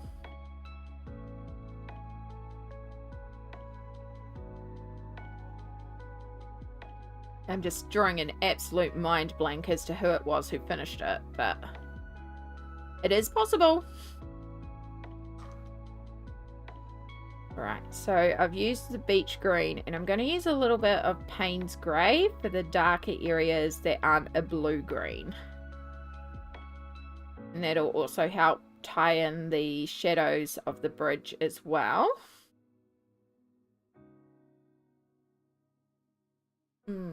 How do they work in Naoko Nickel? I love them in Naoko Nickel. I used Inktense to base my entire Candyland spread, and my kitty cats. That's a book right here, so it's real easy to show you. So yeah, the entirety of this page was based in Inktense, and most of the shading was done in Inktense as well. I did use pencils to deepen the shading, but the majority of the shading was done purely with Inktense, and they worked brilliantly in Story of Precious Cats. And same with my character page. All the characters are based with Inktense, and then they have got some polychromos for mostly the fur texture. Again, just a little bit of shading to deepen shadows on clothes and stuff, but the majority of it is all done in Inktense. So yeah, really like them in Naoko Nickel.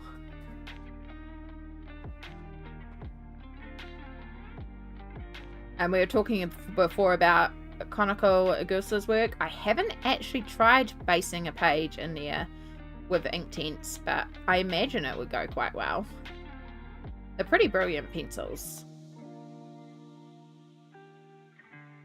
That is gorgeous. Thank you so much. That's the one that we almost finished off last stream. I just had to end stream a little early because I had a chronic fatigue wave hit me. And when they hit, if I don't go to bed immediately, there is pain. So, yeah. So I had like one cat left to do. It was so close to finishing. And then the glitter. But I just chose to end and then finish it off stream. Because I also just wanted that page done. That has been a work in progress since like July. So it was very satisfying to get that page done.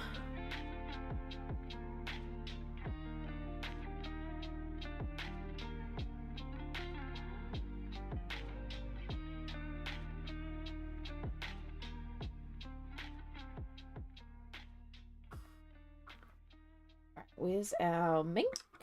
Because I think there's actually a bit more. Yeah, fill that in. And then a little bit of Payne's Grey in darker areas. We have brought in a bit of blue at the bottom there. And then pencil that I didn't actually sharpen after pulling that sticker off. The olivine,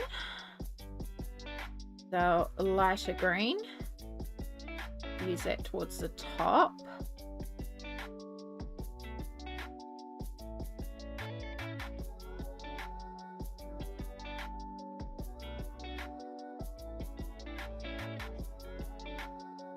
Yeah, I'm not even coloring it in properly. I'm just using rough circles. But the variance in texture is also going to help us when we activate and do that little stippling of the activation. And help read more as bush, plant, texture. And there's a little bit more blue on this one, so we'll just add in a bit more of the sea breeze.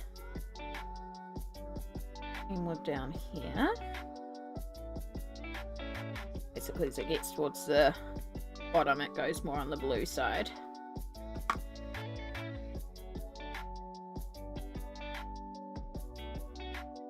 It's so tiny. How do you see the details in amongst all that? It is incredibly tiny, Jules. It is. Yeah. With colouring I've kind of taught myself, if I'm looking at a reference, to look for those tiny details, to look at all those little variations.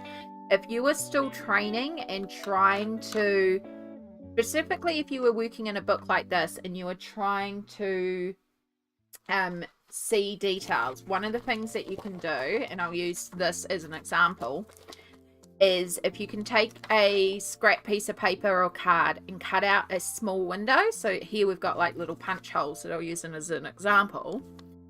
And you want to, like, you're looking at this and you're just like, I see green, I see bush, I see mess. You can take this and you can use that and look through the holes. And because you're looking just at a small section with everything else blocked out, it helps you read the colors more seriously, like to pick up details that you might not see. So you can do that and go, oh, there's a dot of red in the middle there, or oh, there's actually a bit of a yellow glow, there's bright yellow. Like, you can use that to help you break down the reference and see a bit more what's going on, particularly while you're training your brain. And then eventually your brain will get used to not trying to read this and read shapes, but look at it as tones and textures, and that makes it a bit easier to see.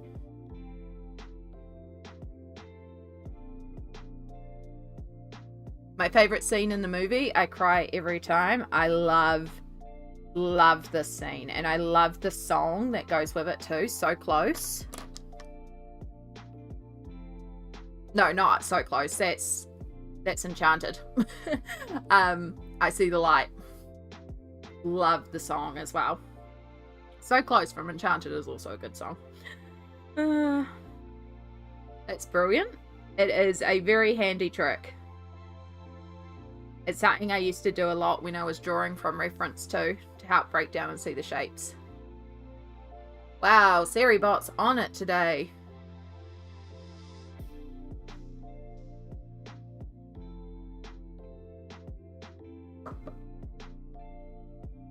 I've got a bot on the Twitch side that auto deletes spam because sometimes it can get a bit spammy on Twitch.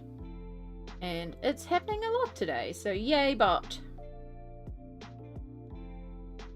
Good bot. Alright, I think that'll work mostly for our greens. And then we go up here. So we do have a lot more brighter green up here.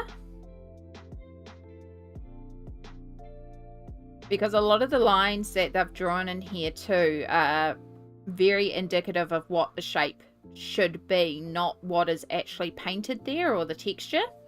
So like here they've made this look like an extra tree shoot up on the side, but you look at here, which might be a bit hard to see, there is one tree, but where that second tree shoot up has been drawn, it's actually just mountain texture. Now it's very possible that there is a tree that's just been blended in and fogged out a bit there, but they've obviously just picked up on texture and drawn it in as a second tree.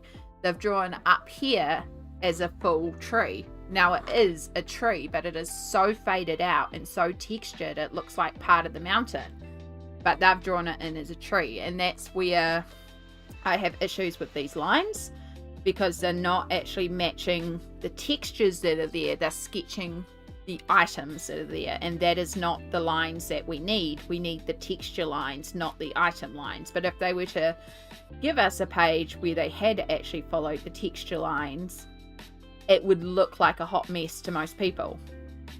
So I understand why they've done it this way, because most people, when they look at this page, they look and they see, a boat, light reflect here, or a bridge here. Whereas I'm looking at this more in texture terms, and it's a very different way to look at it. So again, I understand, because like that little green dot that I just drew in there is these highlights from this lamp is causing a highlight on this bush, but there is no line there to indicate that, even though that is where I would have put a line, because that's where the texture is. So yeah, it's part of the challenge of this book that I thought would be interesting going into it.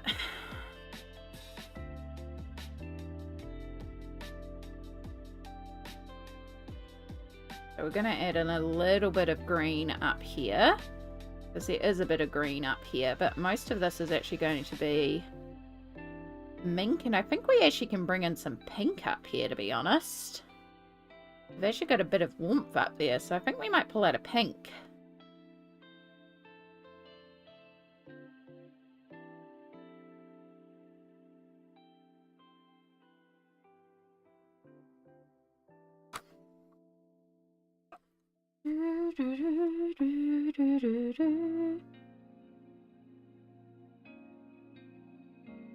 We've got our beach green.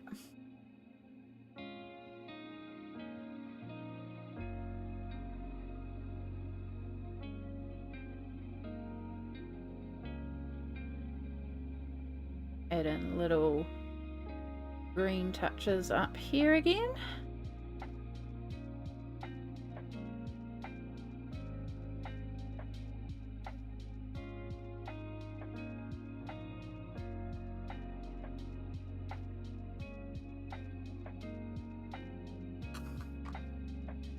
And then you have more of the blue-green.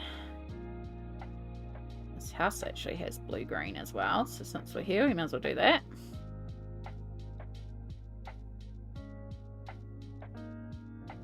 A little bit of blue-green in there, a little bit around there, not much, but just little bits.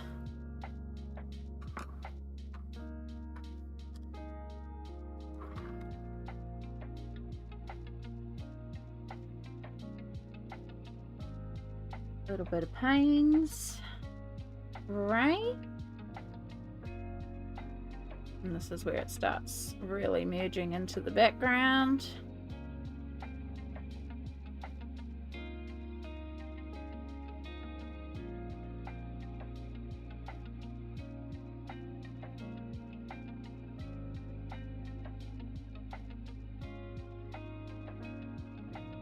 Okay, so we want our mink and our dusky purple and also our, not sea blue, not navy blue, we want our iron, a deep indigo. And a little bit more of that dark blue.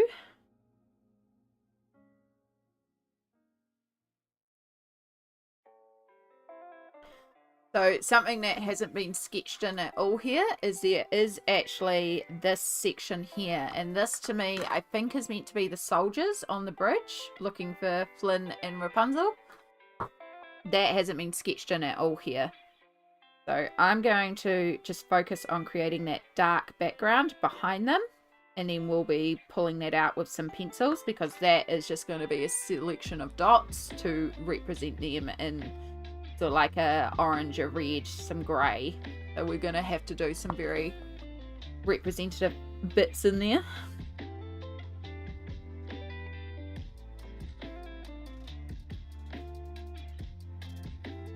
I'm also not colouring in the tree trunks because those will be brought out in pencil too.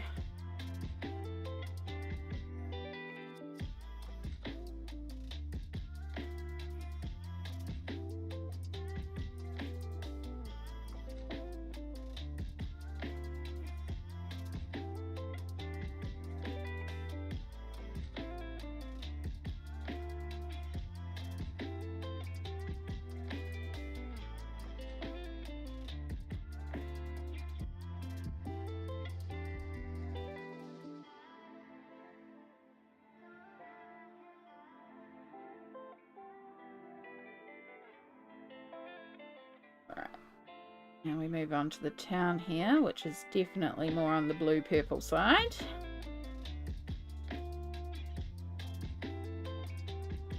And then it goes into the real grey-purple side over here.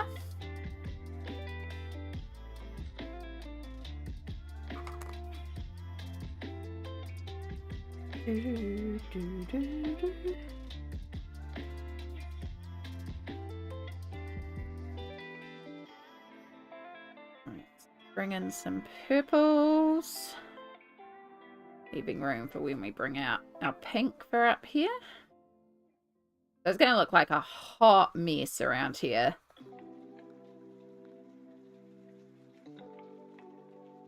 And that's okay.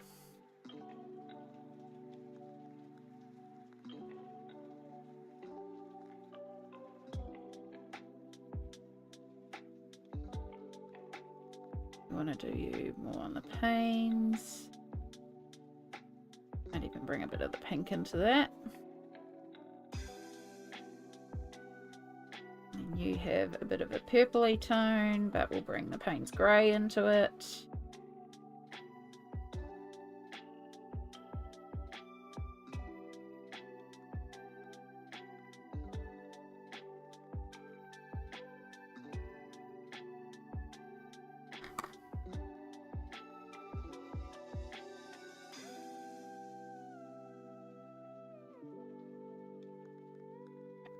Time for lots of the dark mink. Like a grey tone that we're using to help tie things together.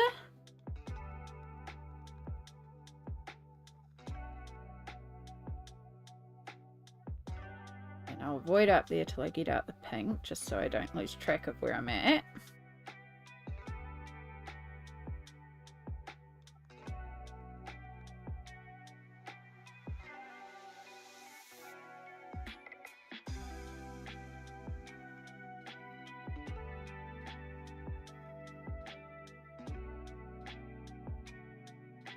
Oops, I coloured over a lantern there.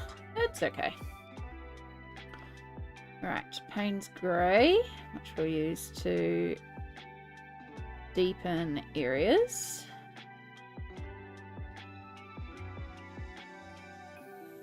Again, I know it looks like a hot mess. Trust the process.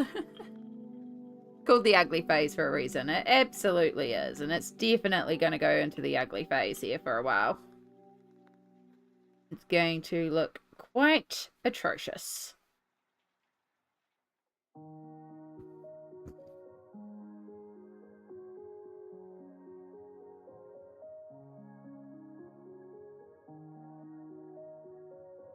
We can bring a little bit of blue-green into here.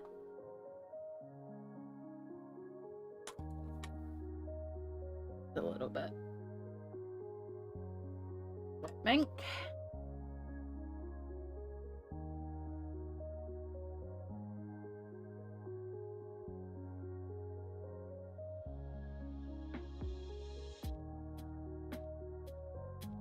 In. A little bit of bright blue that will be quite greyed down because of all the Payne's Grey and the mink.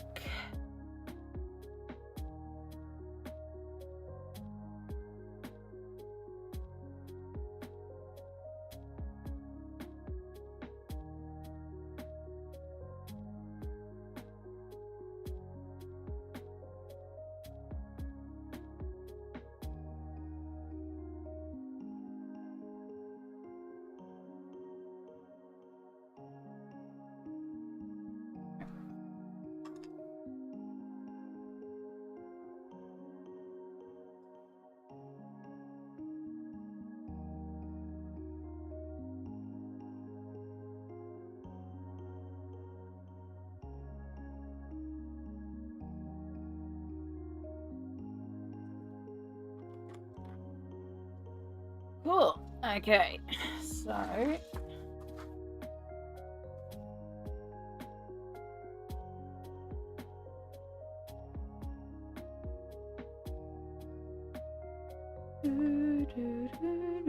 no, carmine pink is what we want.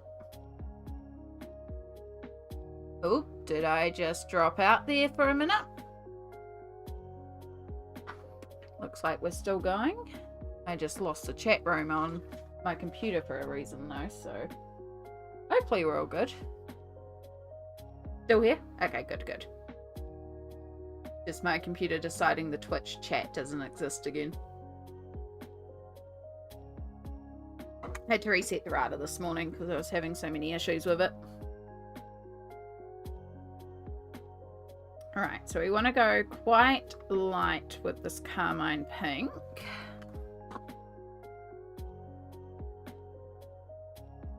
Still good? Yep, that side's still good too.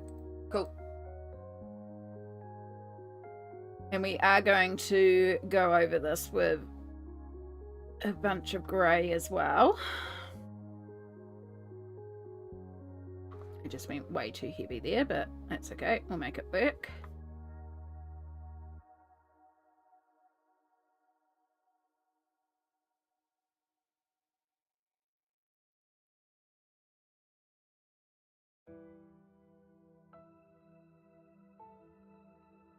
bring in a little bit of warmth and a little bit of pink, and then that'll be highlighted when we also bring the pink into the lanterns. And over here there's just like a little bit of warmth and pink. Twitch chat is more like a concept than a reality. More like a fever dream. Exactly. Yeah, I don't know why it just refuses to accept the chat some days.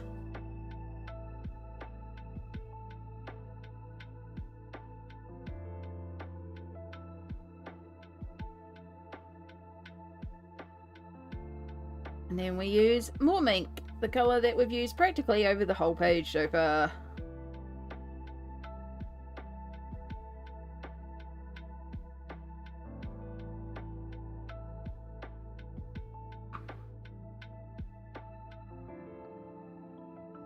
Alright, so if we're following this, should actually be in shadow too a little bit.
Okay, it looks like a hot mess, but it will be better.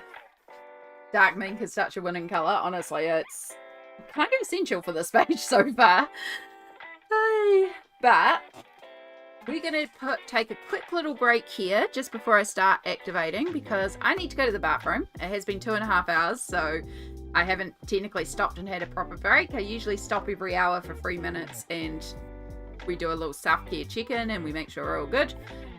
So we're going to pop to the break screen for a minute. I'm going to run out to the bathroom. I encourage you to take this opportunity to stretch, hydrate, have medication if you need to have meds, have a snack or a meal, or do you have washing in the machine or dishes in the dishwasher you need to unload? Something to make your life more successful for the next hour or so.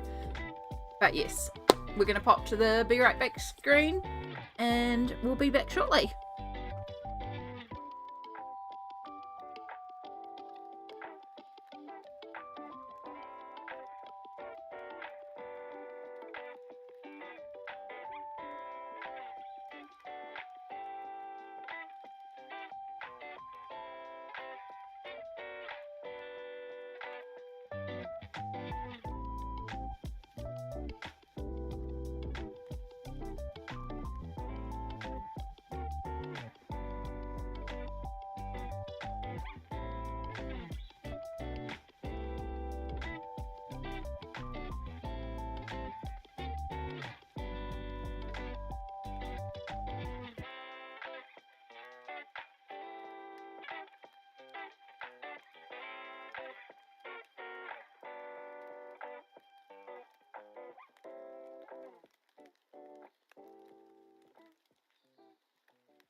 And welcome back, everybody. Oh, much better. Much better. Alright. Hope you had a good break and you did some self-care and you're feeling good and refreshed. Now we have to begin this monstrosity of activation. We got a lot to activate because I just based a lot of it. Where are we going to start? What do we not want to blend too much? Probably the green. I think we'll start with the green.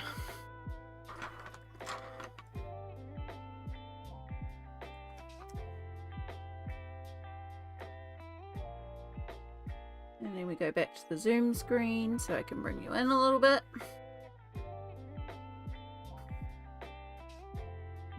Right, yeah, no, I think we'll start with the bridge and we'll start with the green on the bridge. And then go out from there.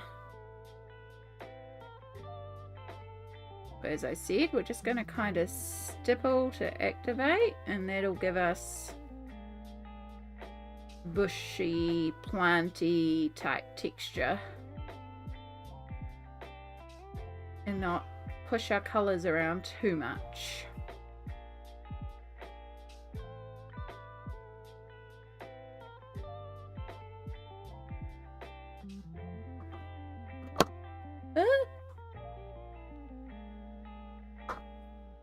Terrible habit. Don't ever start.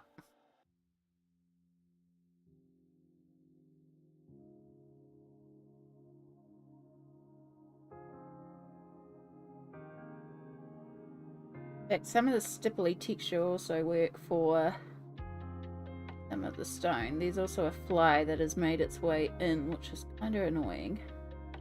Definitely summer.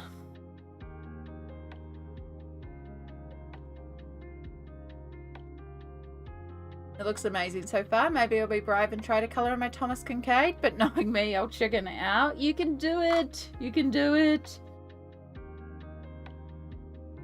You can only try. I mean, at the end of the day, like, if it doesn't work out, it doesn't work out. But it might be a page where you learn some new techniques, or you learn new processes, new ways of shading, or like interesting colors. Like when you start breaking down the colors, like I wouldn't have thought at first glance that that mountain had pink in it, but when I looked at it and was like, hang on, that's actually got a bit of warmth and there's a bit of pink in there.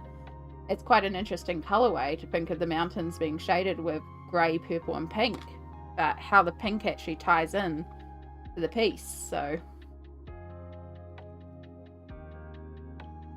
might give some like interesting colorways to think about, because I've got a buddy color that I haven't actually started yet in Mythomorphia with Cindy of Mindful Grip. We're doing the Yeti page, and I was trying to figure out what colors I was doing, and now I'm thinking, maybe I should do the mountains in that page in pink and purple and greys as well. Like that could be quite cool. You can do it, Colouring Mermaid. Yes. Can indeed. Thank you, Smalt. And I will say, in Smalt we trust is a literal rule around here. So if Smalt says you can do it,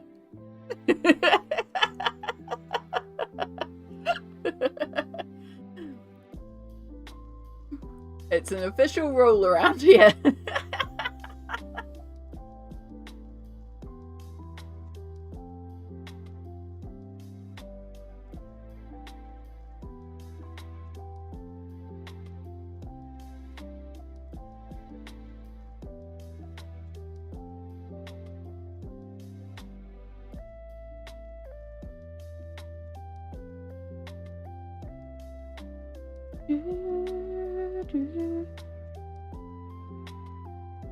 Alright, that's quite vivid green, so I might have to tone that down a bit with pencils, but that's okay.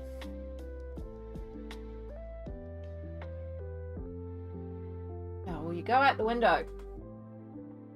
You're close to the window. Go out. Go out. Go out. There we go. No. Out. Out. Go down. Go down.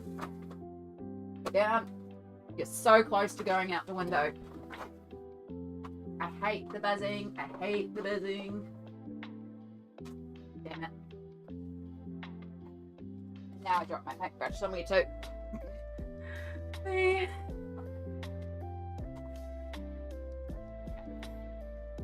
One of these days I will find a better way to mount my camera where I won't also bump it all the time as well. Right now it's on a clip that mounts to my desk, but it's also right beside me, so I do bump it a lot. And I would clip it to the table beside me, but it doesn't actually, like, there isn't enough for it to grip onto, so it doesn't stay clipped in place. I just need to get like a lock or something and attach it to the table to grip onto.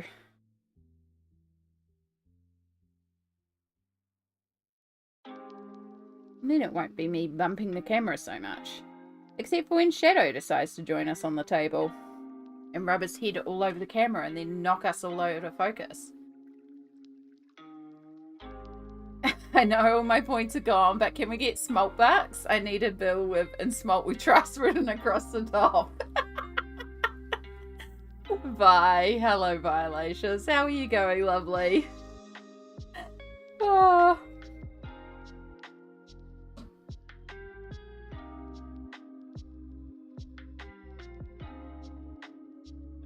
Thank you for doing the shout out for wonderful Vi. Vi is a streamer on Twitch, but also has a couple of channels across YouTube as well.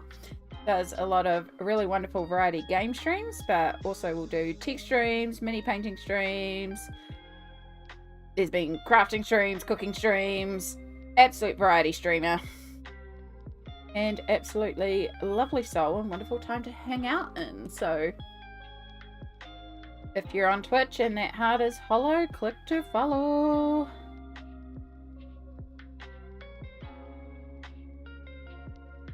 I'm doing alright, continuing my automation work. Nice, nice. I hope it goes well and is easy. We are attempting to colour in a book that I've been putting off for a long time. And so we're just working on base layers at the moment with Inktense. It's the Kinkade Studios Disney Dream Collections book. Going alright so far. I'm quite happy with the base. Still got a lot of work to go, but we'll get there. Wish you a nice day. I have to go to bed now as it's nearly 11 PM here in Austria. Oh my goodness, yes. Absolutely. Go and get that good sleep. I hope you find rest easy. And we'll catch you again another time. I'm glad I started so early so you could join in today before it got too late.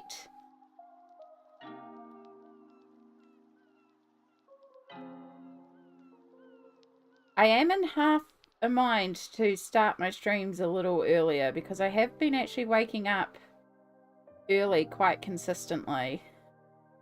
And so it used to be that like the 10 AM, because I start at 10 AM New Zealand time, and it used to be that I would get up around 9 to 9:30, roll out of bed, cup of coffee, quick bite to eat, and then jump on stream. Like, there wasn't a lot to do before stream, and it was enough time. But now I end up waking up at about 6:37. So I'm actually like really ready to go really early. And so part of me is tempted to actually start my streams a bit earlier, especially because these last few streams have had to end early too, which again we're doing today. If you haven't heard, I do have to end at 1 today. But it would give me a little bit more time, and I know it would work out a bit better for a lot of folk, and you know, I'm awake early enough, and then that would still allow those that join us in a bit later on can still come in as well. Yeah, might see how I go, but we may end up moving streams to start a bit earlier.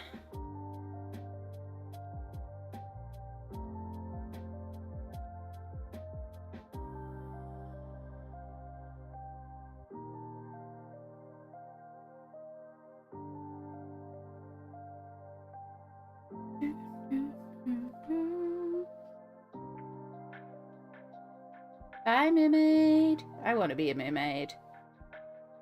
Oh yeah, I keep saying I want to be an octopus so I can colour 8 pages at once. Oh, the colouring. Oh, the colouring.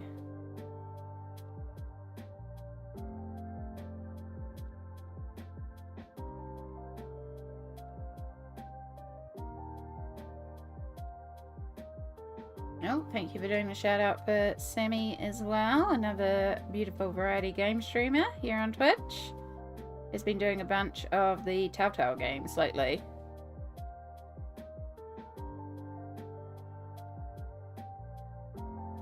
Recently there was also some mini painting.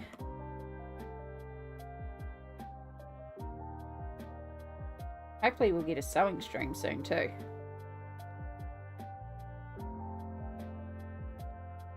I know a lot of what's been needing to be done right now is cleaning streams.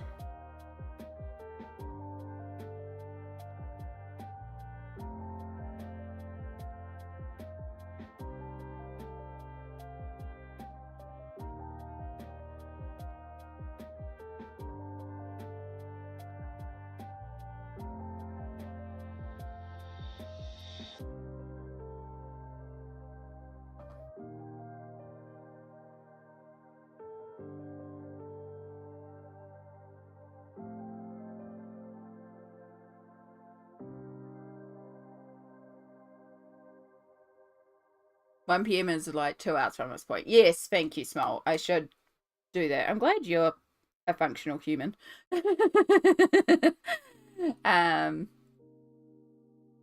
Yes.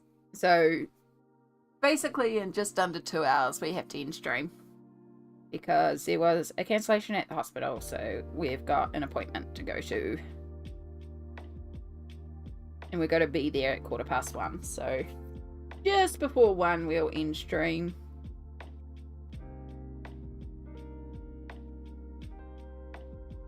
I should probably actually make a point of also having some lunch, because I'm going to be up there for an hour and I'm not going to be able to...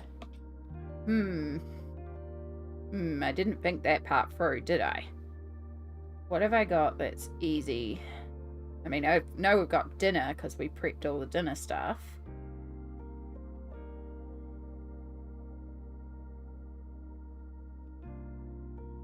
Can always just quickly make a sandwich. It'll take 2 seconds to make a sandwich. Technically, you probably want to be a spider. They have 8 eyes too. It would be hard to watch all the pages in order to colour them. True, Winter. True.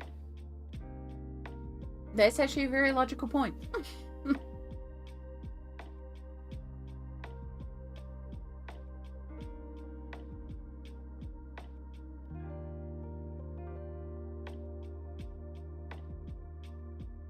I know, but then if I get to be an octopus, I get to go and hang out underwater and I get to be basically a merm or a fish friend. Like, you know. I just want to be a mermaid. I'm a water baby.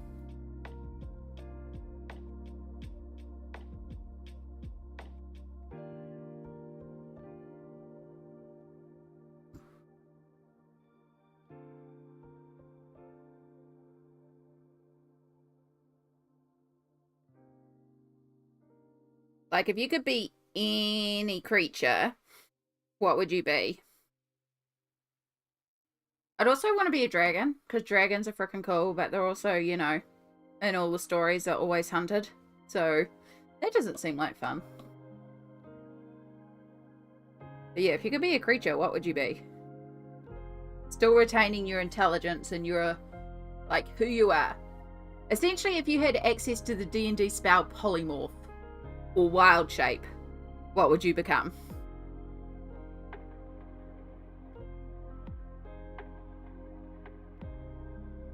Speaking of D&D, I better make sure I also put that message in the D&D group and see if everyone's ready for tomorrow. If we've got a full party for tomorrow. Sammy, you're on for D&D tomorrow?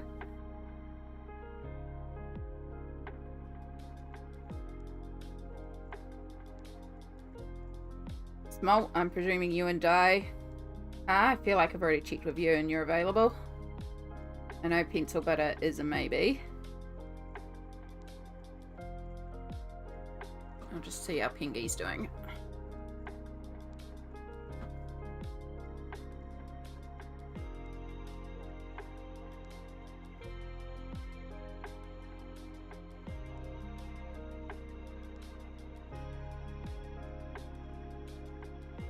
Oh, too much water. Too much water.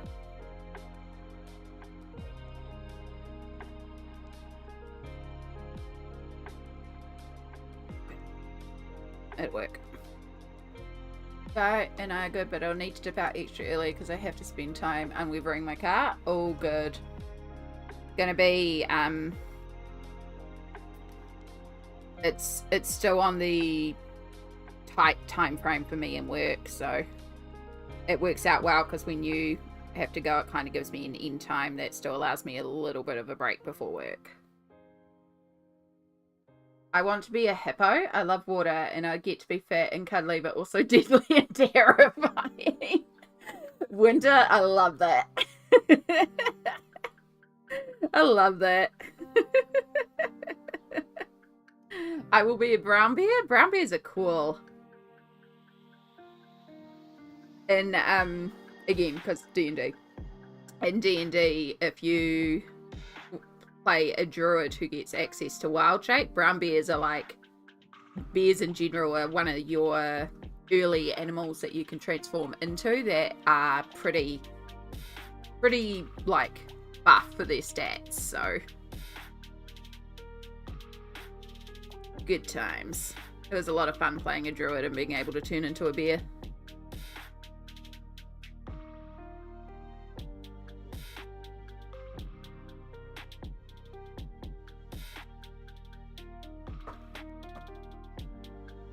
I nearly started on the Critical Role colouring book today, the third one, but I want to save that one for videos.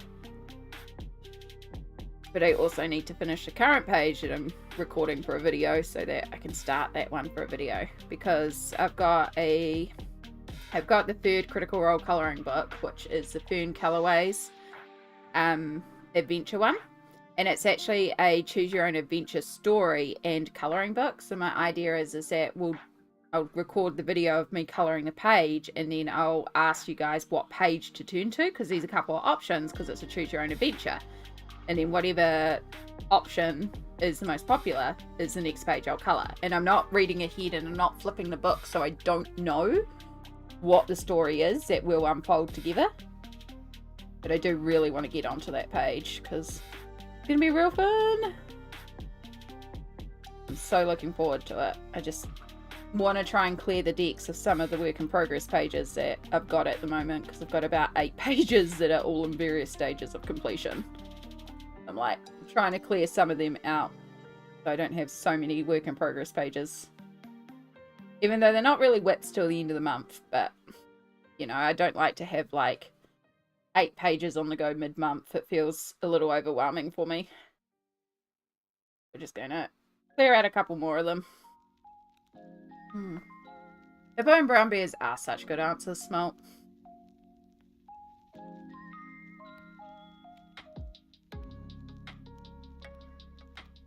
I like that little touch of pink up here. That was a good choice.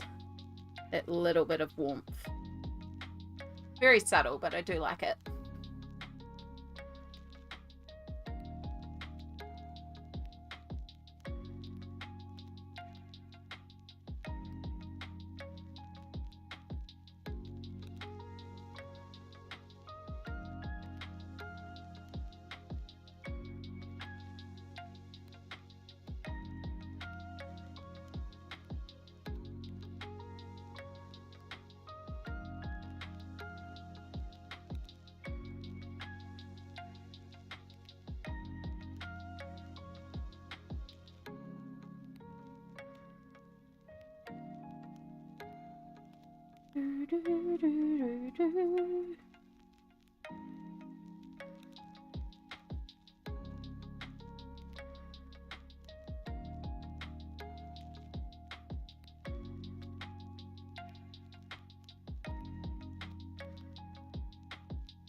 I can't remember where I did add pencil to and where I didn't add pencil to on the mountain, because some of this mountain needed more shading, so we're just reactivating portions of it.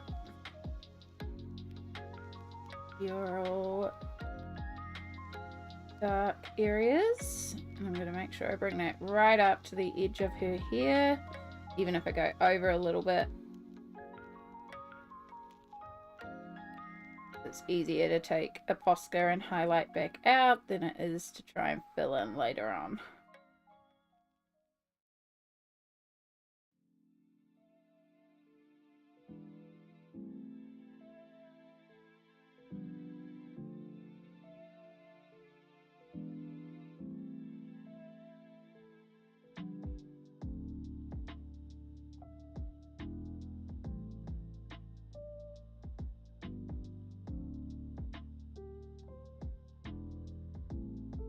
Wash some of that excess off. And then with some of the excess of the purple that's on my brush, we're just going to brush this up a little bit. Won't move all that much, but it moves slightly. It is just a little darker around the town.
We'll just brush it up a little bit.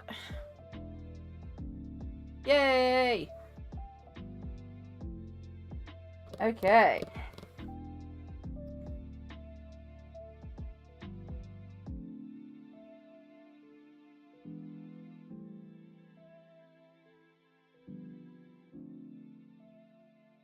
We're getting there. So obviously, again, it's not exact. There are definitely some differences in what we are doing, but we are starting to get the idea of it in there. Like, my greens are a bit more vivid and my blue's not as blue, and obviously my colors are a little bit more intense in certain areas because I'm planning to use a white pencil to dull down some areas. So, like, it's not exact, but there's an influence from it.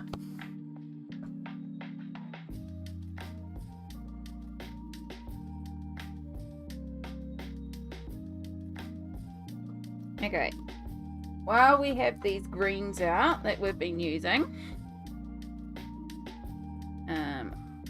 little Pascal here,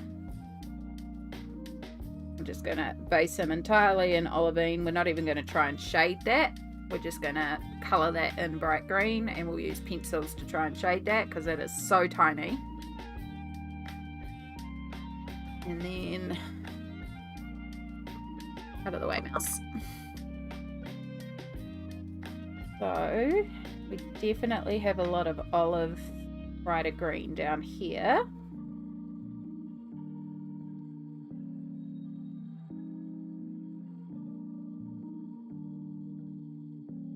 We'll bring in a bunch of the beach green.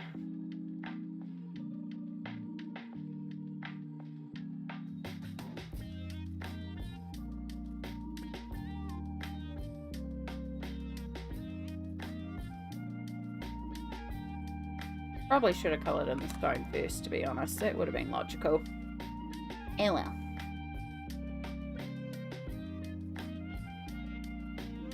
See, basically wherever they've drawn these lines is actually what is in the lighter green, so I feel like we're going to be using Posca to block out a lot of lines around here.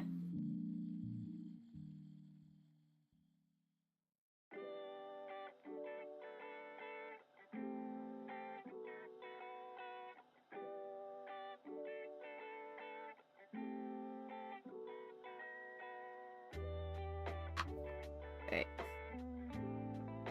Those are our two bright greens, and then we can use the sea breeze to bring in a bit more of that blue green, but this green's not entirely blue green.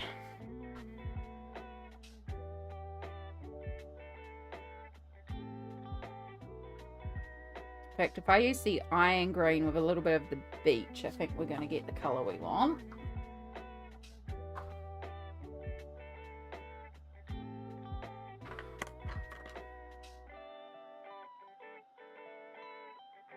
Even a little bit of vivid green, that'll bring in a bit more of the blue. And then that will also work for the red plant, and then the iron green can be used on the dark areas. And we'll bring in some more Payne's Grey as well. The beach is really just like edges.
Really got to be into the iron.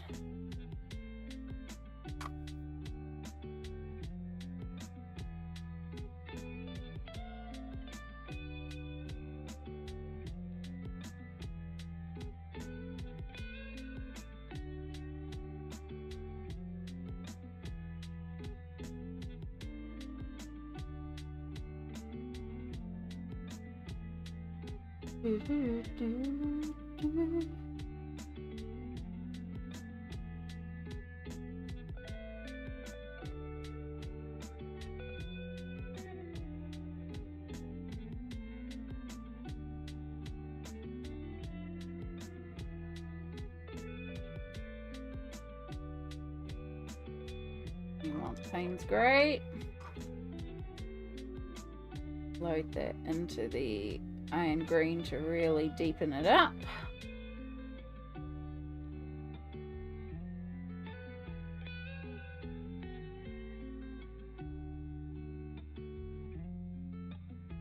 See, they've sketched these in as roses, but they don't even look like roses to me in the painting.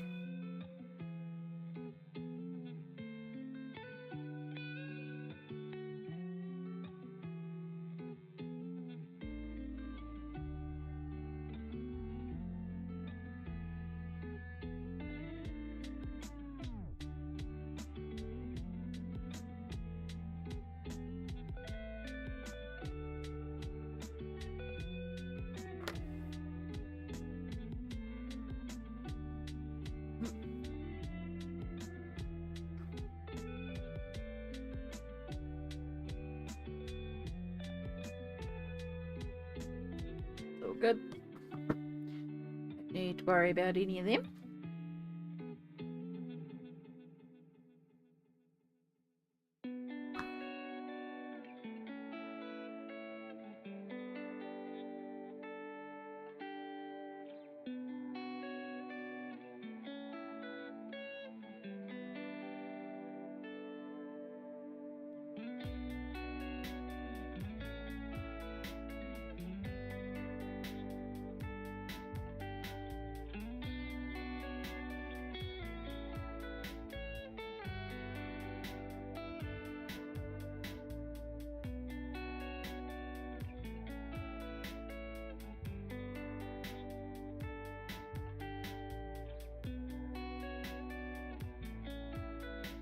And then that vivid.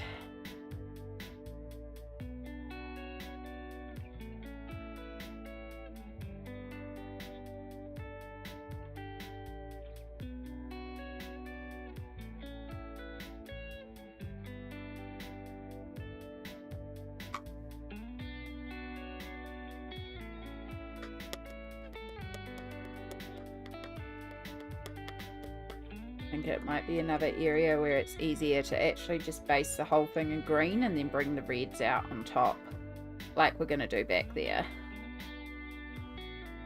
Right, we're going to do that. We're just going to go over the whole thing.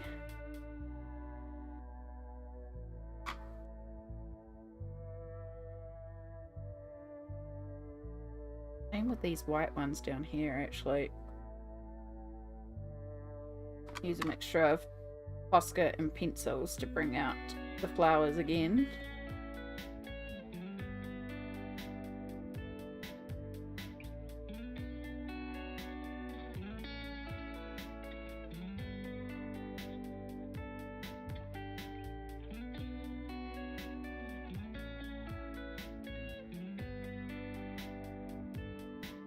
Sitting here and poking away at this work with you has actually been super helpful. I've made a surprising amount of progress.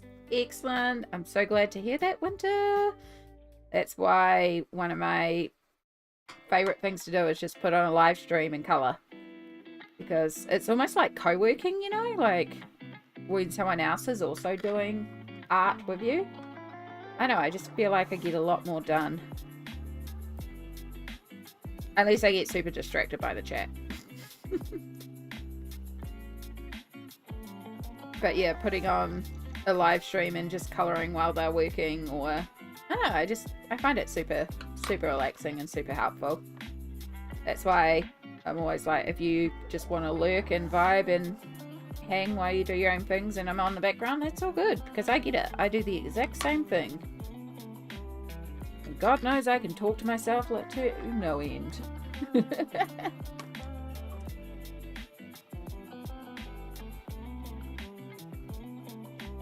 Every time I lower my work browser and see the scene, it's like a fun surprise. You've done so much already. Thanks, Jules. It's all base layer though. It's not like nothing's been finalized. It's all just basing. But we are getting a lot of the basing done, which is nice. We've got a lot more to go though with the pencils, which will of course be much slower.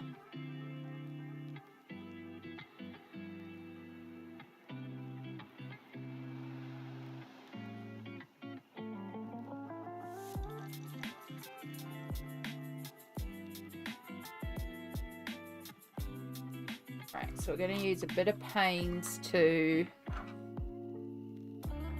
do our stones, but I want our purples because there's actually a bit of purple in these stones as well. Got some bright purple here, a little bit there.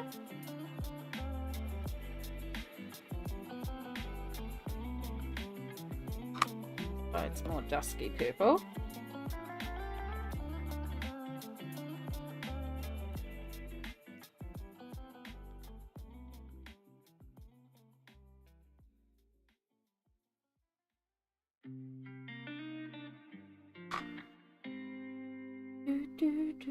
Right, Mink.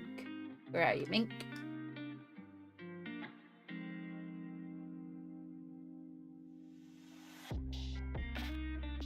Use you to block out the lighter grey areas. Again, we will be coming in with white to lighten some of these areas.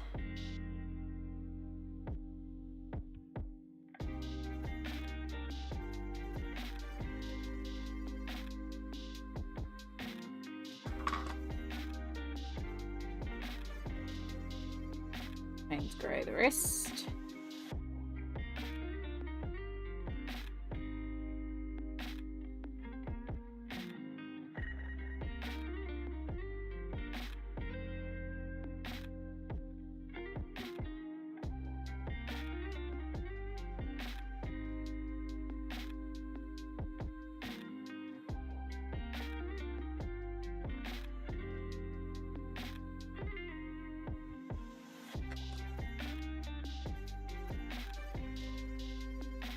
Lurkers are the unsung backbone of a community. They absolutely are.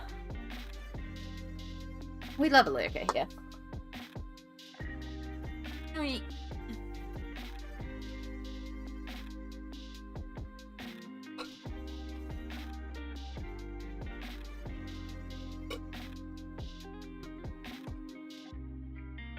Okay. So, make sure our brush is actually clean for a start. Tends to help. First one is little Pascal. He's so tiny.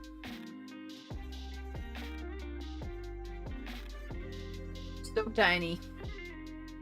So bright green.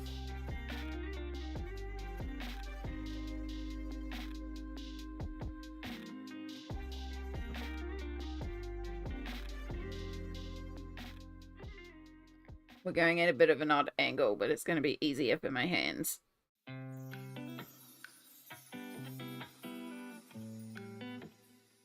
And that's always the key. What works for my hands?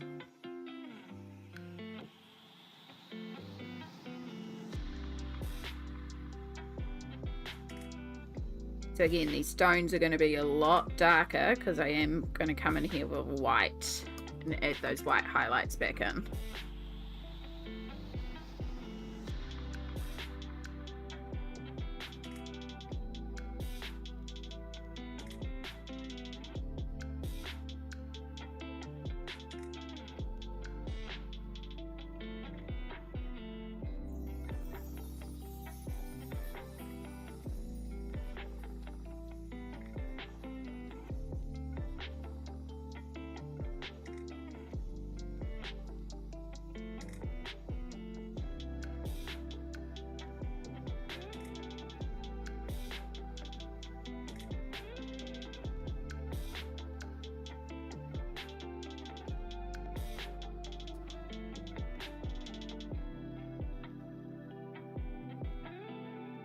Main thing is we get our pinky purple stone reflex.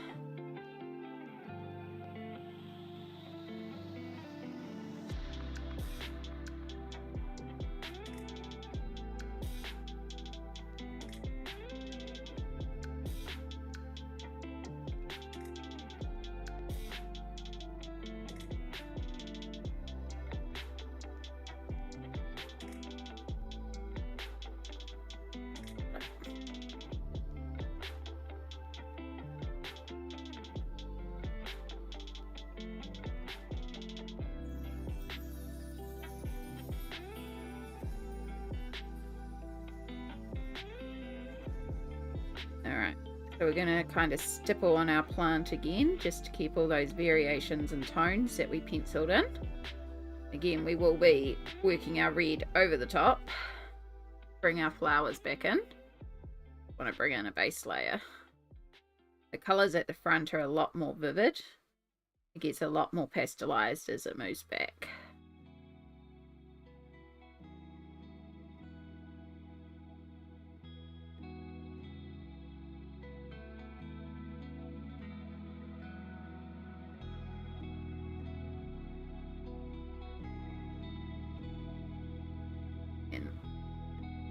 Same as what we did for the water, but vertically instead of horizontally.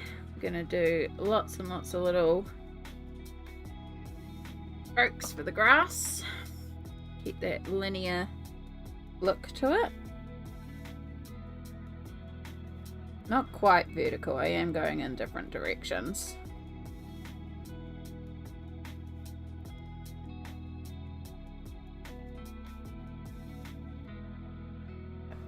Primarily vertical, just slightly to the left or slightly to the right.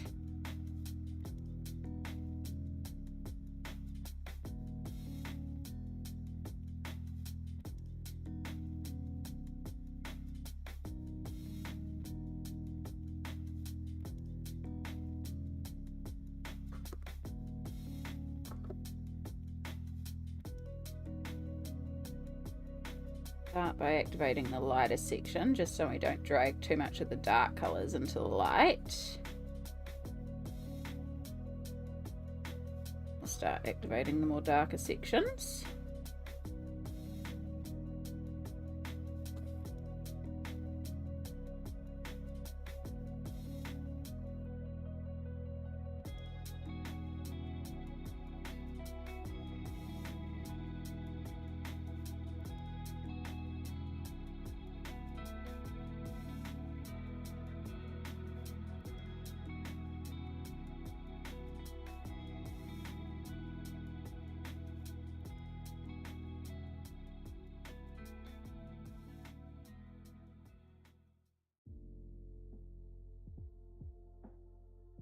Start on the leaves, and same thing, working on those lighter sections first where it's just the beach and the vivid, then we move on to the areas that have a bit of the iron green in it, and then we work onto the paint grey area. Slowly bring them all together.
I hope I can pull this off to a level that I'm happy with, because I would really like, there's a few pages in here I'd really love to do because they are stunningly gorgeous.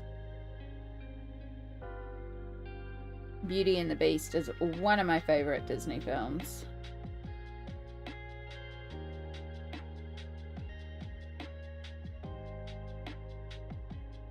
I love the artwork of the Beast and Beauty Belle in here.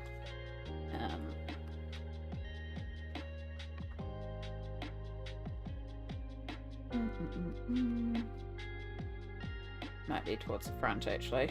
I mean, that one with all of them having a picnic, which is cute. That one with the rose, love that one.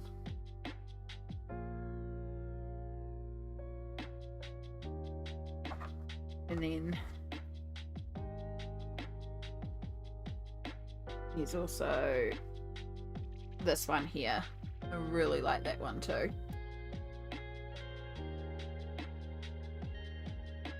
A lot of really neat pages in here. The way that light is played with in here. I did think about starting with this one, which is actually from Snow White, even though it looks like Bambi. It's called Snow White Discovers the Cottage. But I thought that would be a really fun one to do because it's in the concept of basing. It's just basing all the greens and then coming in with the pencils for all the flower colours. Like, I can see that one being actually relatively easy despite how complicated it looks. If you just focus on basing all those greens and pulling the colours out with pencils, it could be relatively quick. So, provided this works, it should be quite good. Oh, right. Little stretch. Oh. Oh, crack a few spine bones, shoulder bones, all the bones. In fact, I might just do a little hip stretch. Oh. So for those that aren't aware, I have a condition called ankylosing spondylitis. It's an autoimmune inflammatory arthritis, which is why I use a walking frame to help me mobilize, particularly long distances. I can do short distances, but I'm very unstable. But why we do take little breaks every once in a while, because if I sit for long periods, I sort of fuse up and lock. So taking little breaks and stretching is a good self-care exercise, and why I encourage you all to make sure you take breaks, have a stretch, have some water, particularly if you're sitting there colouring along, because it's very easy to sit there and forget to move.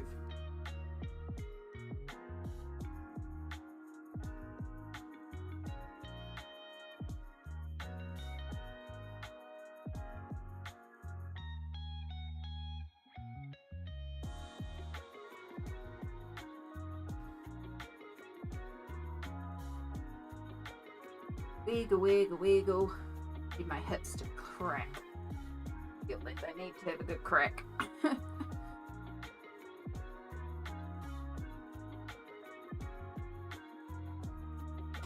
That definitely help. Oh.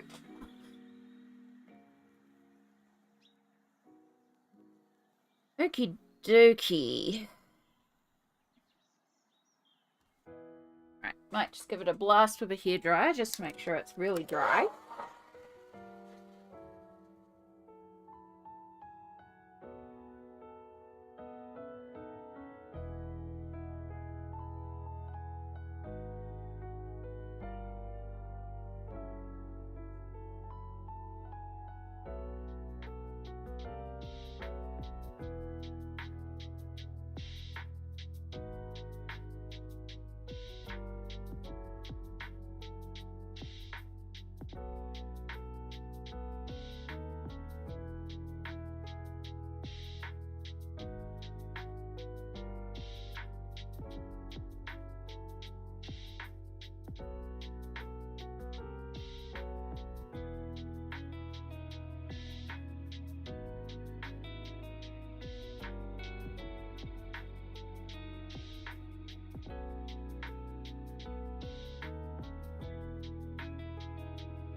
Are we working now? There we go.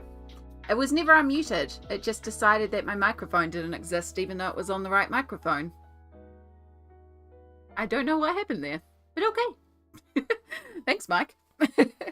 Yeah, no, the microphone doesn't pick up the hairdryer, so I never mute for the hairdryer anymore. I used to mute for the hairdryer, but it doesn't actually pick it up, so I just don't unmute for it. But for some reason, and like the cameras haven't frozen, so it's not that USB dropout thing again. Yeah, I don't know. Maybe Shadow's just rubbed his head on it one too many times.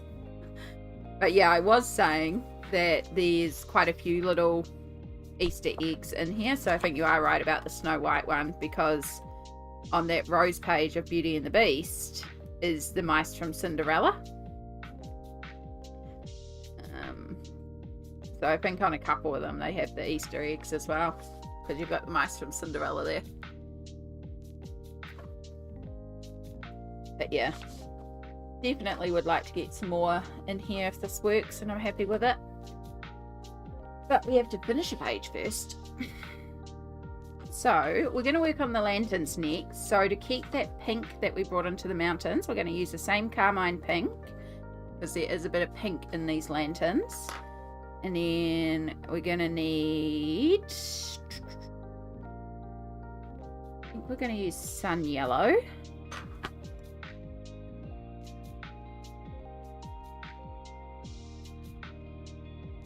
So glad that I have the additional 28 now, thanks to wonderful, wonderful Smalt, because I'm going to need some of those new colours. Because I did not have the right oranges before. We're going to need paprika. Yeah, we want paprika, not wild flame. Say that, and I go to pull out wild flame instead of paprika. I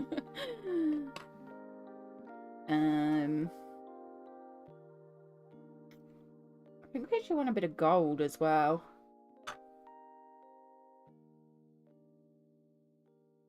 Nope, that's Golden Sun. Actually, no, Golden Sun. No. No, you're too warm. If we weren't using the cadmium yellow. We want gold, not Golden Sun. Gold.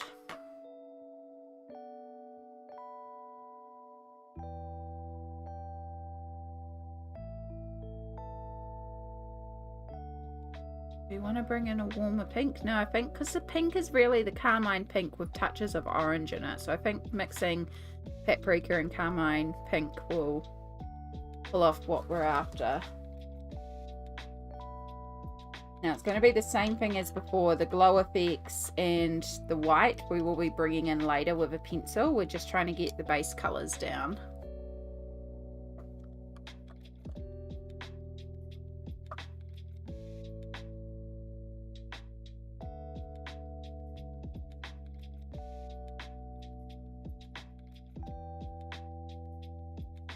I left that section uncoloured and it's actually mountain, not a lantern.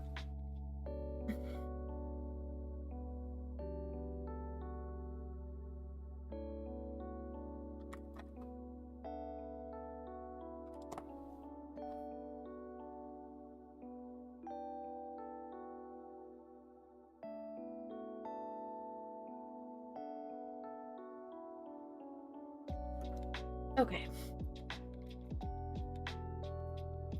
So, you're definitely more of a pink one. You're a pinky one. You're a bit of a pinky one.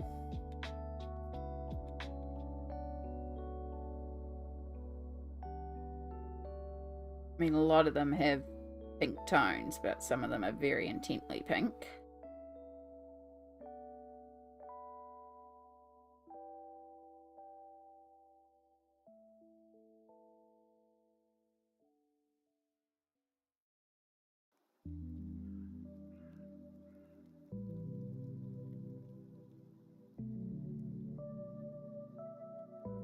Doesn't have to match exactly, Amy. If you accidentally colour in the wrong colour on one, it's not the end of the world.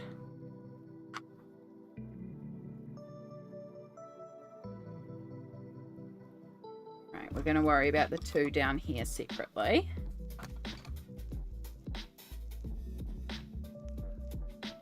Touch of orange on that one.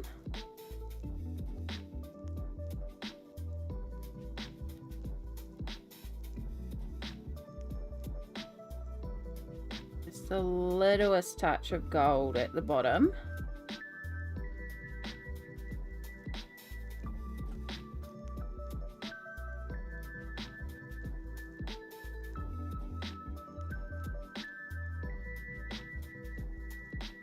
Yep, I don't put too much gold in. Right, let's activate those and see how those look.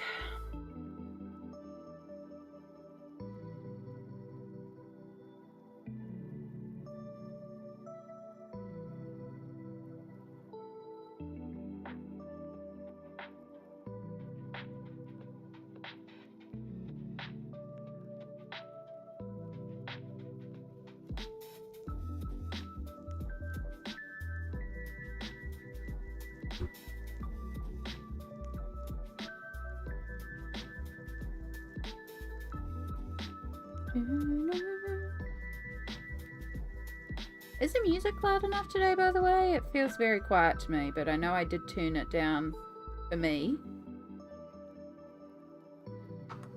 I think it's okay.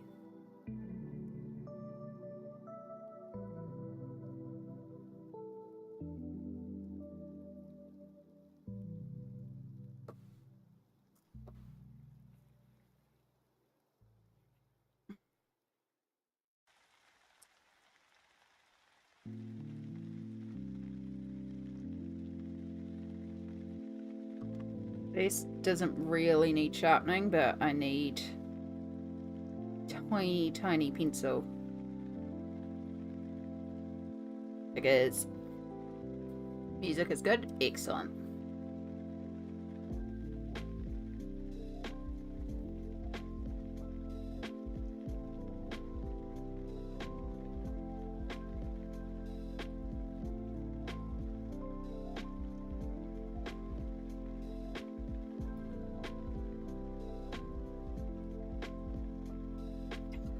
Stickers.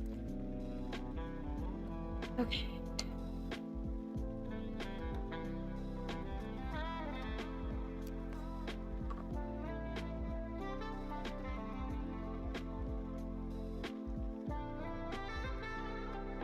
So this one we want gold.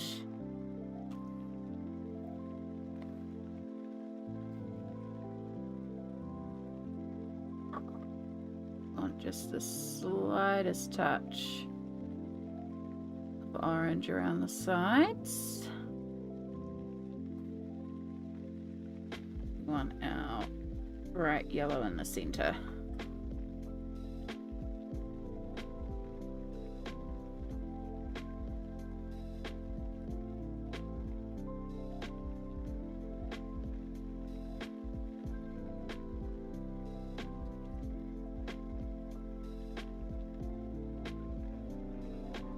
Bit of wild flame, no, paprika.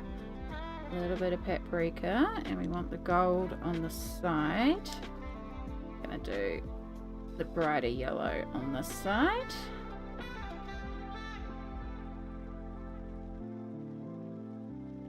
Want this one to be a bit more on the pinky to orange to yellow.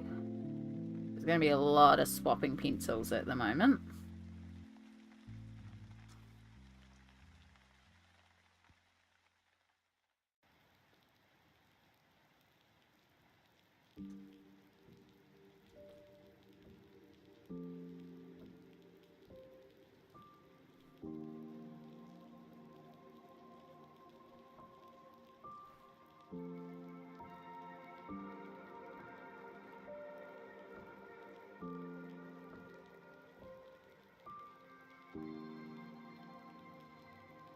And then both have a yellow base. I did go over one of these a bit with the purple, unfortunately, but that's okay.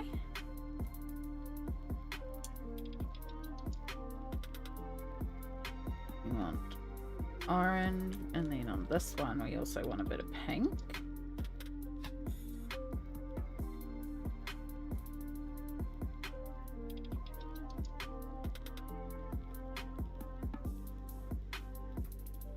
I'm going to use the gold to go over these lanterns and just give that a little bit of a warmth. Or another light source. Okay. A little more pinky. Or a pinky.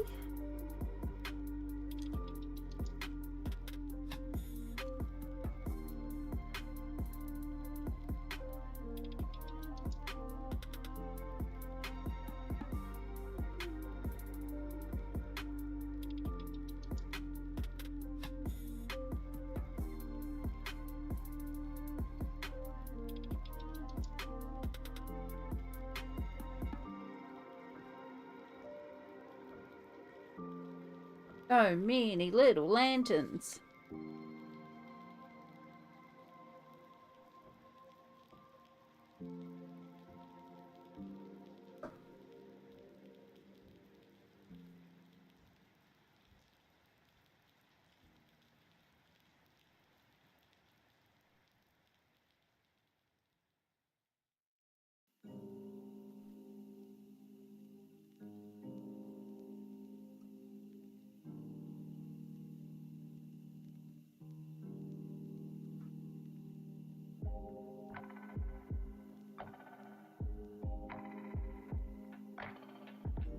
barely see what I'm doing because we're working so tiny right now.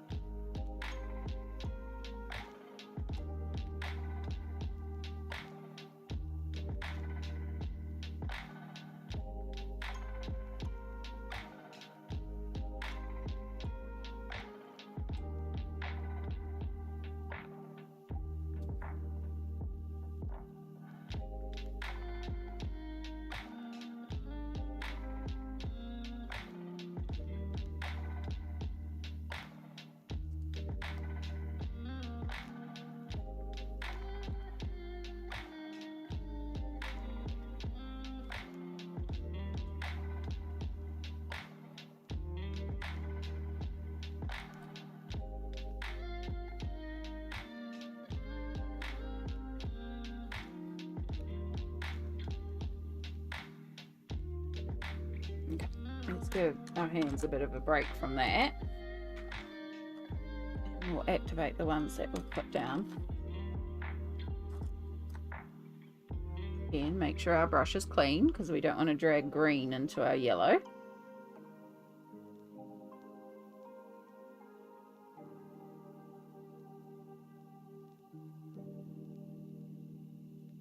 And this is where the fact that these aren't as movable as I like will become a bit of an issue on this paper. Because we're not going to be able to blend these as cleanly as I'd like, but we'll do the best that we can. Luckily, they're all very small areas, so should be alright. And just make sure we activate light to dark, and then drag our dark down into the lighter colours as little as we can. Random nonsense interaction. Whatever has you rolled up behind you in the background looks like a giant lollipop. That is because it is a giant lollipop. I love random distractions. That's because it's got to be repaired slightly.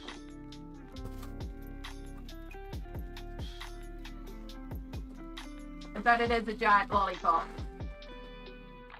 So it is a pool noodle covered in duct tape and then hot glued together on a dowel. And then it is clear cellophane. And it normally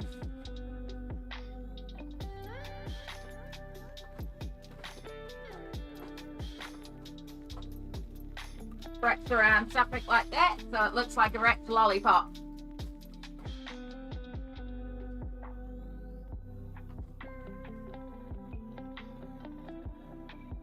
It is a part of a cosplay for a character called Jester Lavore from Critical Role.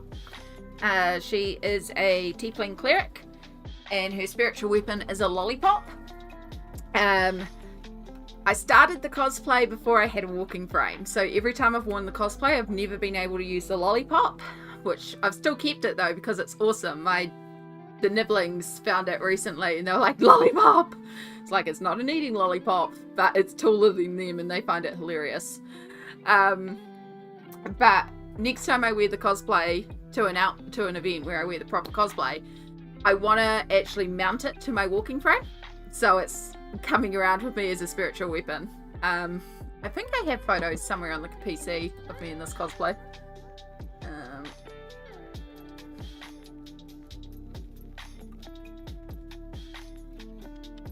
You know what might be easier? It might be easier to find them on Facebook. Washi tape all over the bottom of my... If my computer will let me go to Facebook. Me.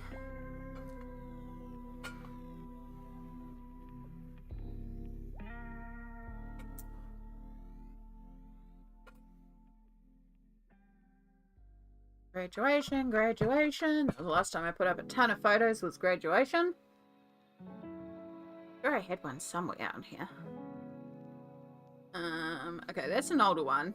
It's a little bit more. That's not the one I want. Oh, you know what it'll be on? It'll be on Mum's business page, because the last time I wore the proper outfit was on a market that I did for her at a nerd convention.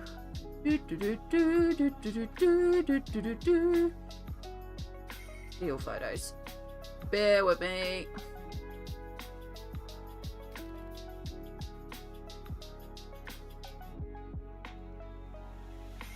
There it is there. Okay. And if I go back to this screen, and I go to that, and I go to that, and turn that on. There it is there. So this is the outfit here.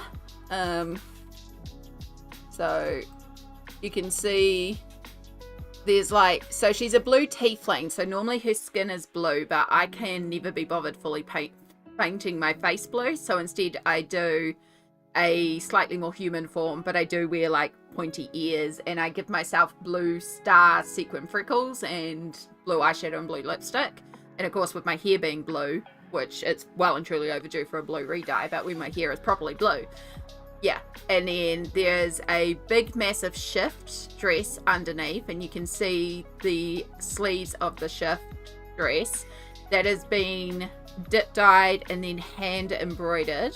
So you can see all the embroidery here.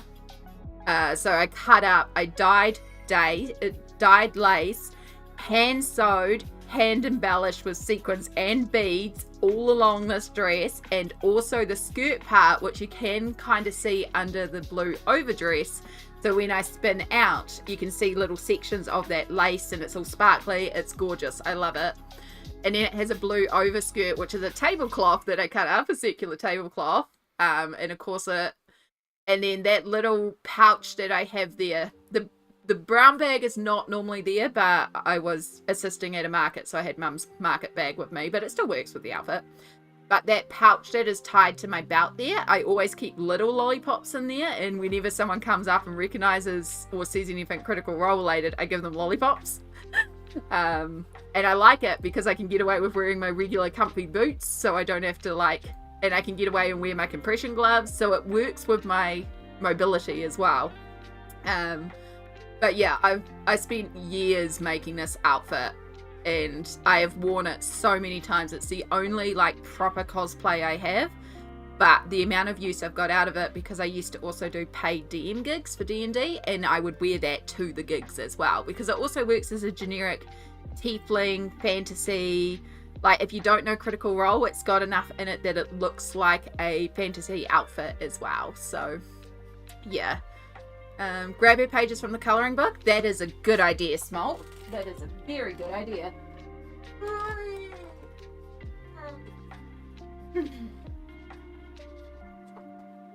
Yeah. Even more amazing, I'm dying. I kind of wish I was more into nerdy sometimes. I'm only now learning about D&D and whatnot in my 30s. That's okay. You find your way there when you find your way there.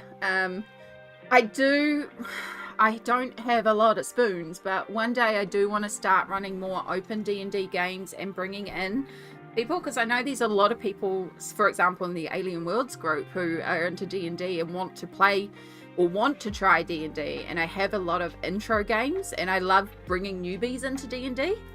It just, for every 2-hour game that you run, there's about 4 hours of prep, so it's a lot of work as the DM. But this is Jester Lavore here. This is the Critical Role colouring book. I have not coloured Jester. So there's a version of her there with the butterfly wings and her little unicorns and stuff like that. She's a lot of fun. She's absolute chaos. She's often represented in a bigger form as a bigger character as well, which is why I felt comfortable cosplaying her as my first cosplay. Which isn't something you should be concerned about. There she is there. She's also an artist, and she likes to draw genitalia on certain things.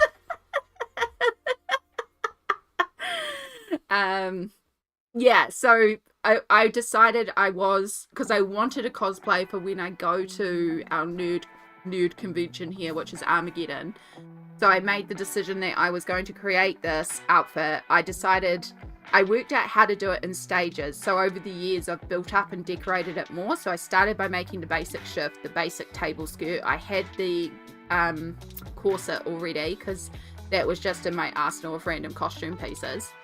So I started with that, and I knew once I got those 3 elements made, I had the basics of the costume. And then as I found things like the horns that I turned into the headband with a bunch of flowers, and then I found the ears, and because my mum makes jewelry and sells jewelry at markets, I raided her jewelry and decorated the faux ears with a bunch of jewelry pieces, and they've got chains and stuff that hook into my regular holes because the ears clip onto the edge of my ears with eyelash glue. So they're all decorated with like studs and gems and stuff, but there's a chain that I just wear a pair of earrings and I hook onto the back of my earrings, and so it looks like they're all one really decorative connected piece. So that's like a little thing I did. The hand embroidery on the dress took ages, but I worked on that for on and off for a long time. Like I got the lace down first, then I did the sequins, then I did the beads. So I did it in stages over several years, and over several years it got more and more decorative. After I finished a shift, I was like, this actual blue skirt needs more, so then I added on some trims to that. Then I created little ties for the sleeves to help keep the sleeves in place, plus give me the ability to tie the drape part up for when I'm traveling. And they're like pin on so I can wash it. And then like investing in like, I found a belt at the secondhand shop, but it was too small, but I realized I could cut it up. So I just cut this belt up and then created my own belt so that I can tie it around. I made like a wand and just little bits over the years that I've added to it. And it's been I've worn it a lot. It's had its use. It's been a labor of love. It's been expensive, but it's that one costume that I have. And if I go anywhere where I need to dress up, I have this costume. And I pull pieces from this costume for other things like paid DM gigs. I also have a brown tank that I sometimes wear instead of the corset if I am going to, for example, one of the conventions is done in the middle of summer and it's boiling hot, and the last thing I want is a corset. Or if I'm having a swollen day or a bad pain day, and I can take that corset off and just put the tank on. So it's a little bit more like comfy. So things like that. Finding a DM table that you mesh with is practically a full-time job. It is. And that's one of the things that I really like when I'm DMing as well, is I've had a lot of players who have come to me for their games because they've come from a really bad experience at a table, and I'm like, unfortunately you just haven't found the right table for you. So showing what it can be. Yeah, I used to as well run a program at my local library for teenagers, and the goal of the program was to actually make the teenagers the DMs. And so I ran D&D fortnightly for several years through this program, and by the time I had to step away for my own health, they were at a point where there was 16 teenagers who could all DM, and 4 of them had become DMs. And there is 4 home games, and there are 8 tables now that are run at the library, and the kids just run it all themselves now. They have 2 librarians that are trained and can help them, but the kids all run it themselves now. And now, like, some of them have moved on to other systems. I got one of them into Cyberpunk because that was a lot more what they were wanting to run. Yeah, all sorts of different things. So I really do like tabletop roleplay.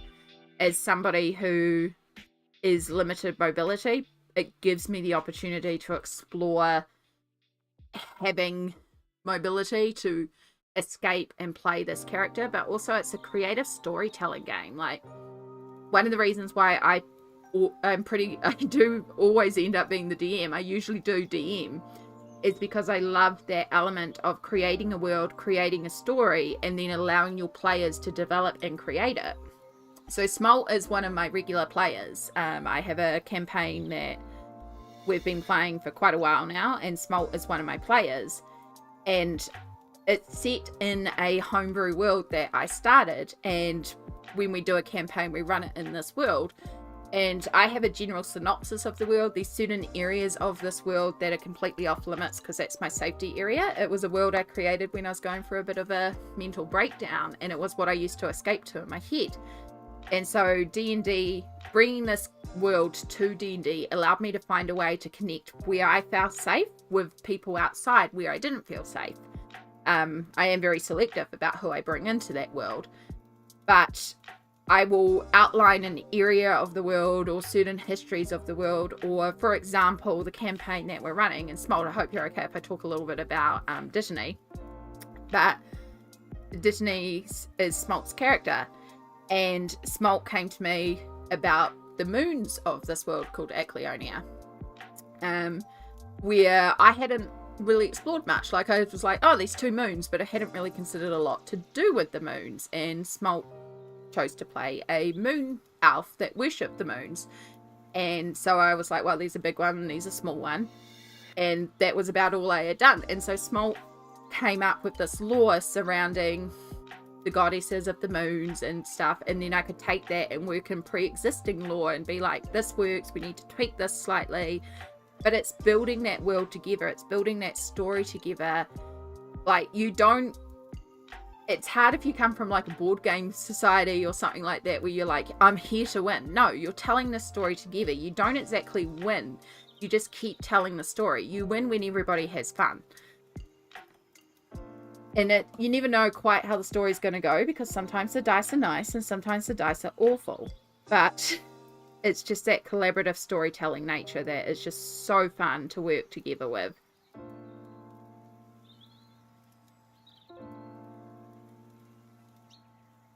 And that's why I really like being the DM. Like, it's fun playing, and I enjoy playing every once in a while. But I know I really enjoy the DM side. It is a lot of work, though. It's certainly a lot easier to just tune up as the player. And I do enjoy playing every once in a while, but there's something very special about being the DM.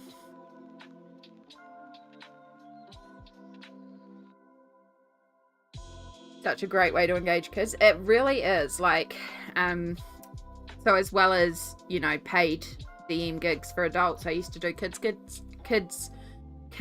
gigs as well, like birthday parties and stuff like that.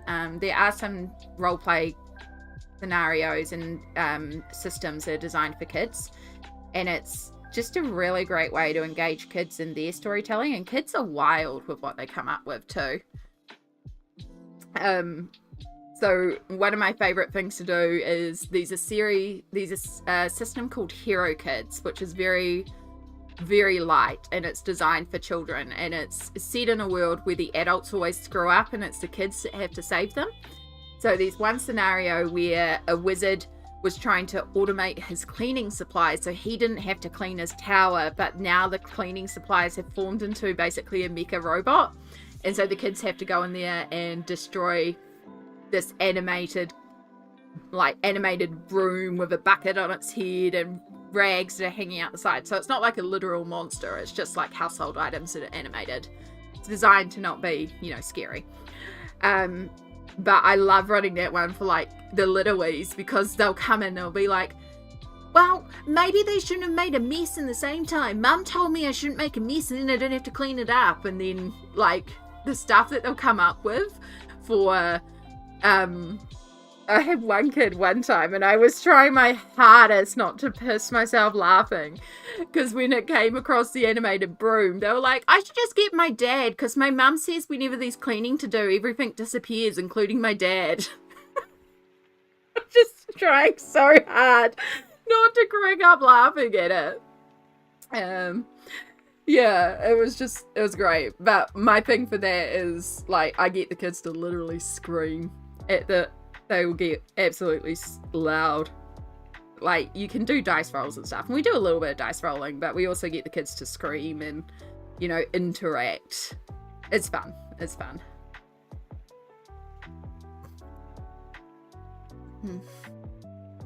Also, we're about less than an hour from the end of stream. Thank you so much, Smolt. I appreciate you. I should see if I can get all these lamps done before the end of stream. Hello, Perfection. Hello. Welcome in. I think it takes a special personality to be a DM, but teach it. I think it just takes a passion for it. I really do love roleplay and what it presents. And, like, just knowing how much of a powerful therapy tool it's been for me, I think is why I'm so passionate about it. I just wish I had the energy and capability to run more games and do more D&D. But I know how burnt out I get, and again, self-care. So I have my bi-weekly game that I run, and I want to do more, but again, I'm also aware. I think I have another campaign that's been on hold at the moment that used to run on alternate Wednesdays. So that would be one that I could look at bringing back, although I have to talk to the players about that one. I'd like to start one that's actually after work. Yeah, I don't know. It's a time thing. It's just that, like, it's time and spoons. Yeah. Hello, Sammy is reading all the stuff. I'm late, but I'm here. I only just woke up. That's okay, perfection. I started early because I have to end stream early because I have to take my mum to an appointment. So we're ending stream before 1. And I see Samsara saying Ruby and I are going to be starting stream at 1. Nice. Are you starting bang on 1? Because if you're starting about 1:45, I could probably raid you. Just saying. But yes, perfection, you got here when you got here, which is just the right time to be here. And I appreciate you being here.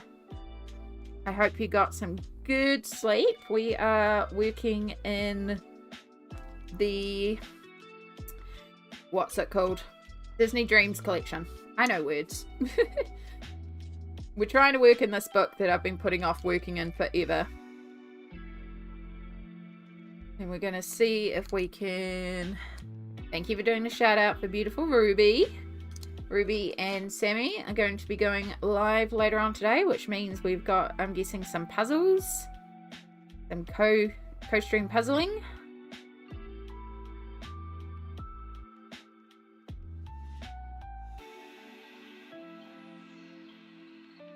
Should be a good time. But yes, we just went on a big tangent about D&D and got distracted by D&D. But that's all good. I mean, what is my stream if not pure distraction? Yeah, dipping back into degrees of separation again. Excellent. I will be out and about, so I will be missing at least the first hour and a half or 2 hours of it. But I'll try and catch some when I get back.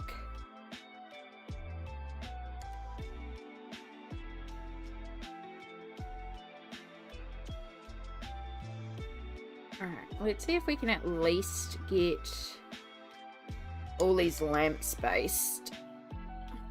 Because then I don't have to keep the pencils out. I mean, I could just write down the pencil colours. That would be logical. But when do we ever do things logically?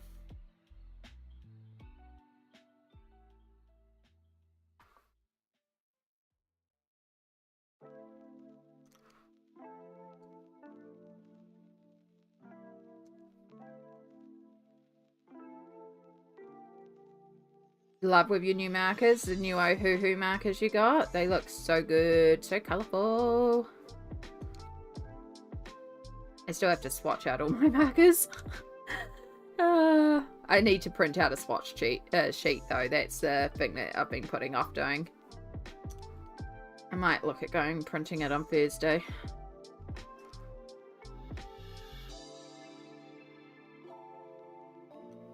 Took me almost 5 hours to swatch them, and that doesn't count the breaks in between. Swatching's quite good though. It is quite almost mindless. And it definitely helps to have a swatch chart. I don't swatch everything. I don't, like my water-based markers aren't swatched. And I'm okay with that. I have them grouped in colour bundles. And so I know, like, oh, this is the more blue-greens. And then I'll test colours on the go. But yeah, I don't have those technically swatched.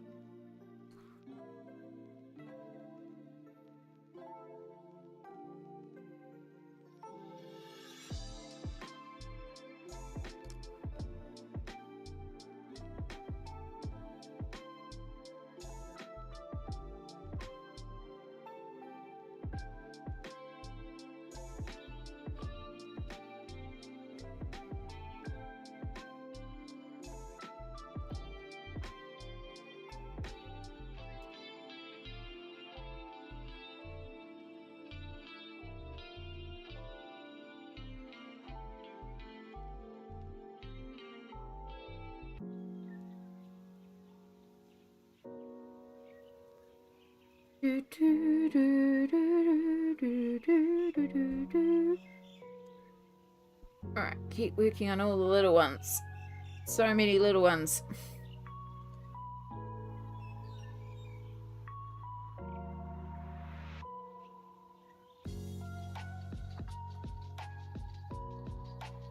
Orangey. Oh, you were meant to be pinky. Oh, well, you're an orangey now.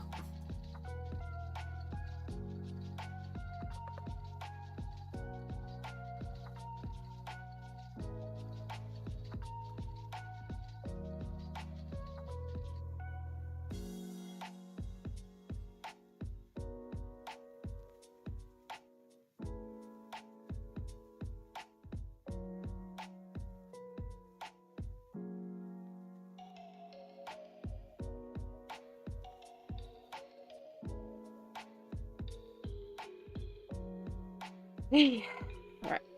And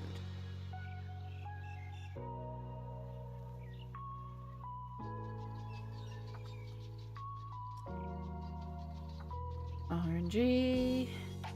Orangey. And pinky. Pinky.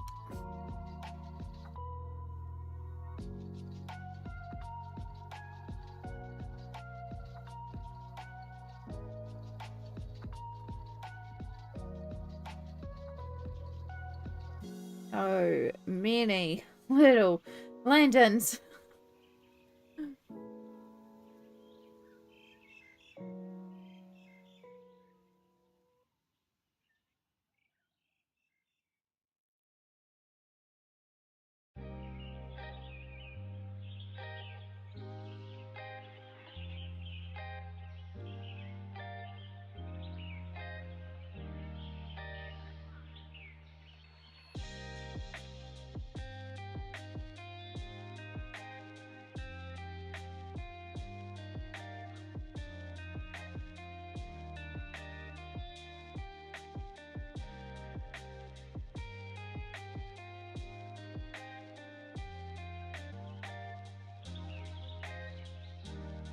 Ooh, so many lanterns. So many lanterns.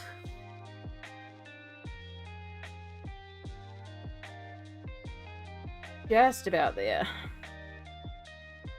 These ones are so far away, you can barely tell if there's any colour in there.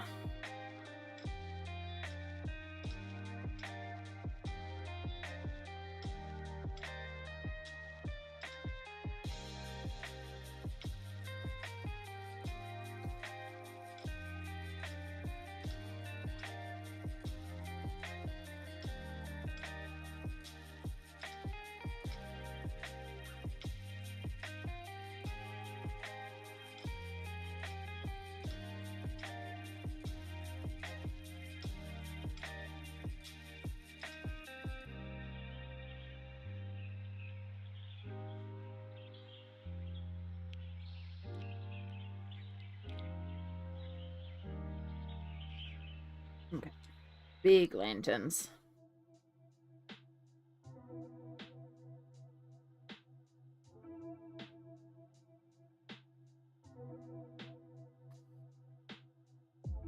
Only swatch things that come with a swatch sheet, otherwise it's have fun picking random colours. That's valid.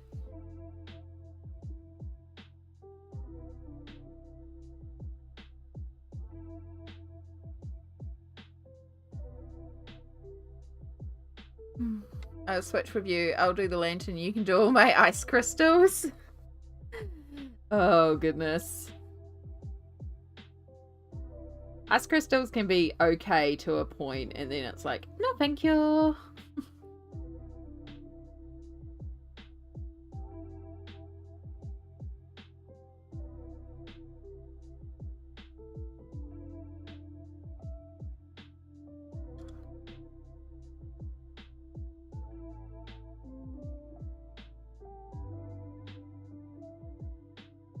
Bring in some pink.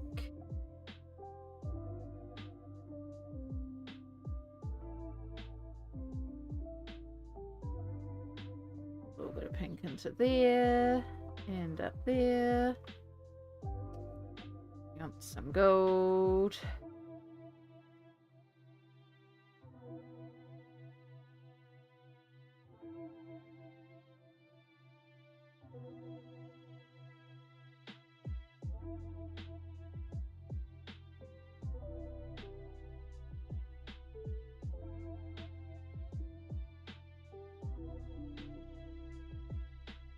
On our bright yellow. Yeah, the colours aren't quite right. They're definitely a lot more vibrant and intense here. But it's the same thing because, again, we'll work over this with some pencil because I also will create the glow around it. So, like, at the bottom here, we've got this extreme glow. I've coloured these all in yellow for now, but then we'll use some white to help pull that out. And we need to also create, like, the glow down and around from it. So that's the sort of thing where smudging it out with some pencil is going to be a lot easier than trying to do it in Inktense and avoid the area. I could technically use the white Inktense, but I'm not a huge fan of that pencil. I'm having a one colour kind of day, plus I'm so good close to completing this book. Just 5 or 6 pages left. Nice.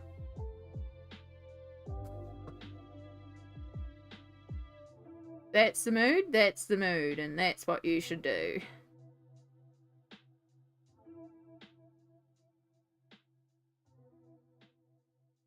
I have activated all them. It's from here on that we need to activate.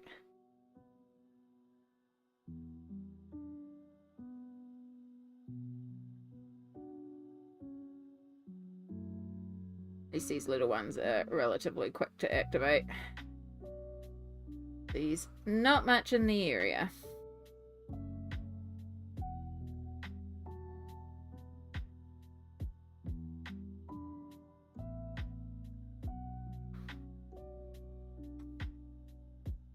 We're at 12:20. Okay.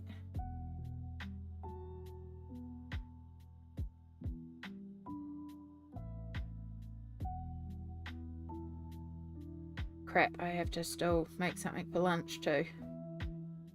I also kind of need to pee.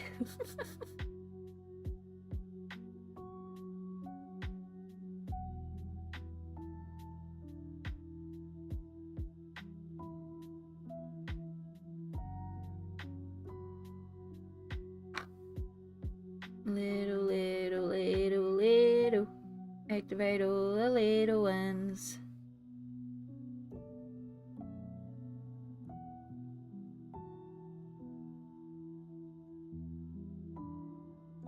Ari, hello. Welcome in. How's your day going so far, hun?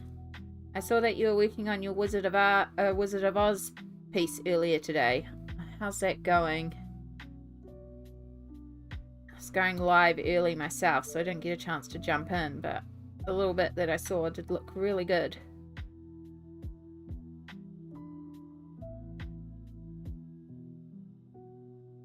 I'm almost done my work, put away the prismers, pulled out the gel pens. Heck yeah, embellishment time. Well done, Winter. That's fantastic.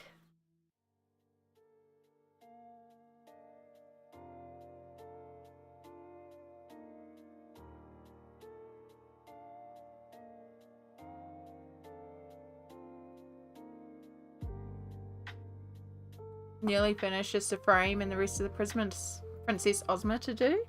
Fantastic. Well done. You've joined us towards the end of stream today. Sorry, hun. I will be ending relatively early because I've got to take Mum up to a hospital appointment. So we're actually going to be ending stream pretty soon. Which is part of the reason why I went early today. I was saying earlier, I am contemplating moving my start time to be earlier because I'm generally ready to go earlier. Oh, I've just scrubbed the page too much there. That's okay, we'll make that work.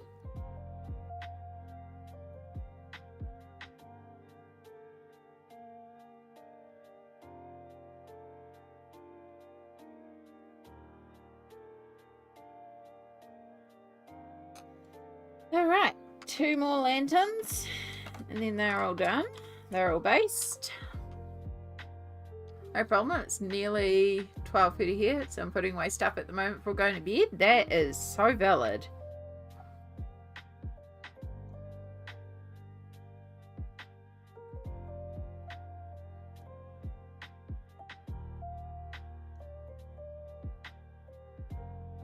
We get a little bit more detail with these lanterns at the front here. They're actually a lot more on the pink side than the orange side, like some of the other ones. So I think we're going to actually skip paprika on this one and just use the blend of pink to gold to create a little bit of an orange tone.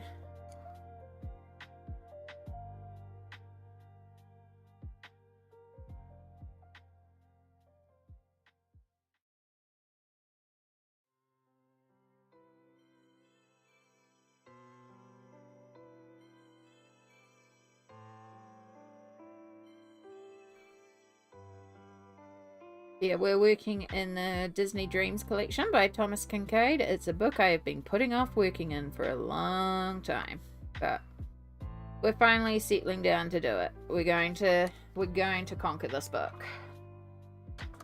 Right now, we're just working on a bit of an Inktense base and just making sure everything. Trying to get some colors down to base our page out.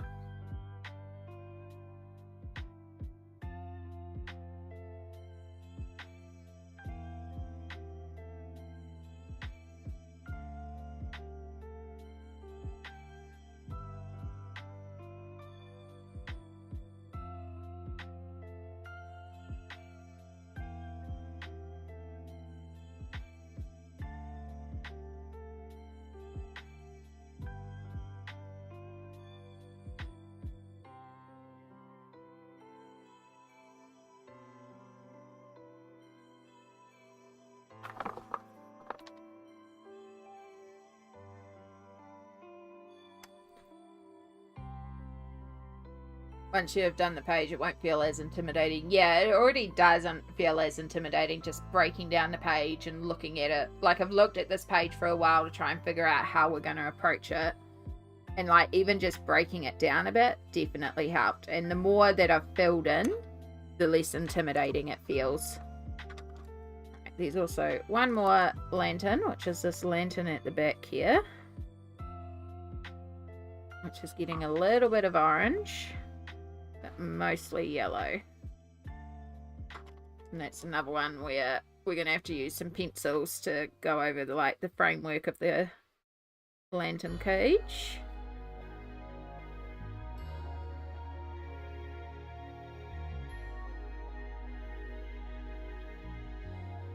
Too much water.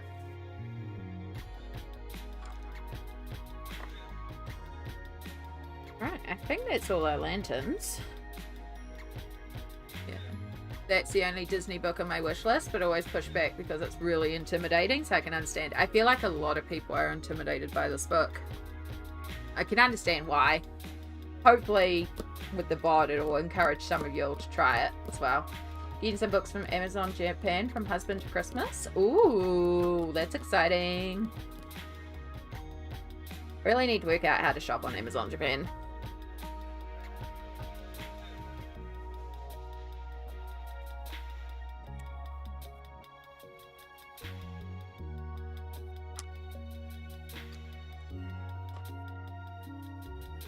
Alright, let's just do her dress, because this one won't take long. If I just use the amethyst and dusky purple, it's probably not quite pink enough, but I feel like I'll bring in the pink with the pencils. Same with the little bit of violet for the shadows, but we'll use this to base out our pinky purple.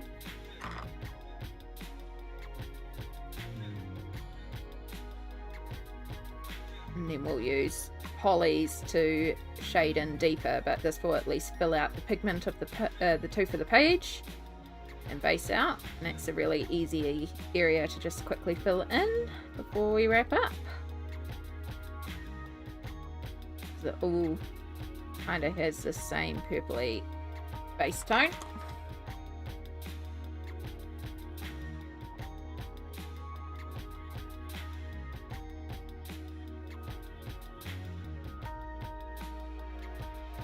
can warm it up or tone it down depending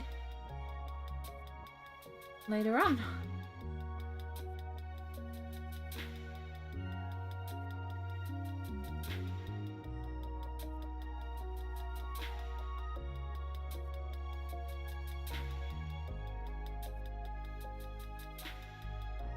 There's so many books you can't get in Germany. Always seeing US streamers, and I think another book I can't access. Seems like they've got a lot more international books over there. Yeah, there's definitely a few books that are very hard to get here in New Zealand that I'm like, which is why I keep thinking I need to figure out this Amazon Japan as well. But also Pompadour on Etsy is really good, just pricey shipping.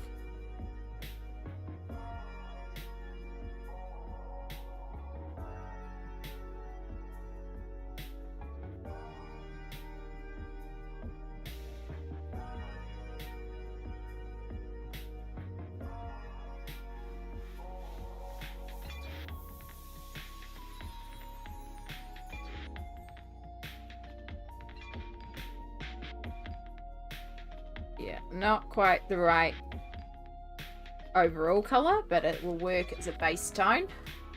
And we'll warm that up with some pinks later on with polys and stuff like that. Yeah, it seems okay once I've set it to English, and I have had a little play around on there. I think it's more I'm just uncomfortable shopping on it, but I'm uncomfortable shopping on Amazon in general because I just don't shop on it a lot. I'm getting better at it. I know that I need to. Definitely easier to access books. But yeah, I think that is everything base. Now, I was going to end at 1:45. However, I am busting to go to the bathroom. So I think we're probably going to actually just end stream here. And then that will give me half an hour to also get my stuff together, have a lunch. You're just about to go live? Excellent. Well, there you go. Everyone, head over to Sammy's channel. May or may not be live, but if you're on Twitch and you want to go and hang, Sammy and Ruby are going to be going live with some good times over there. As I said, I am busting to go to the bathroom, so I think I'm just gonna have to call it. And of course, for our YouTube friends, this is where we will call it. But we will be back on Friday. Should be 10 a.m. but watch the space. Shouldn't have a reason to end early, but watch the space. Yeah.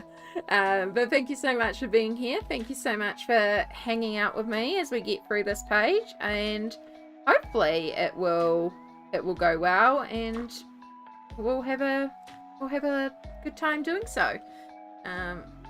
Let's just see if my raid button will even work.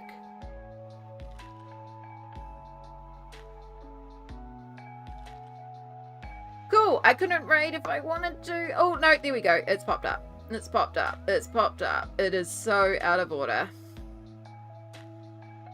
It is so out of order. Alright, there's Sammy. We'll go and raid Sammy.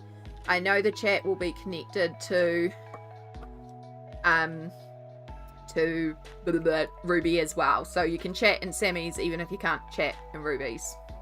But you should follow both of them because they're both lovely Kiwi streamers and it's a good time over there. So they've literally just gone live, but we'll get over there in a minute. If someone on Twitch side can do !raid to bring up the raid message, that'd be appreciated. For our YouTube friends, this is where we will leave you. Thank you again.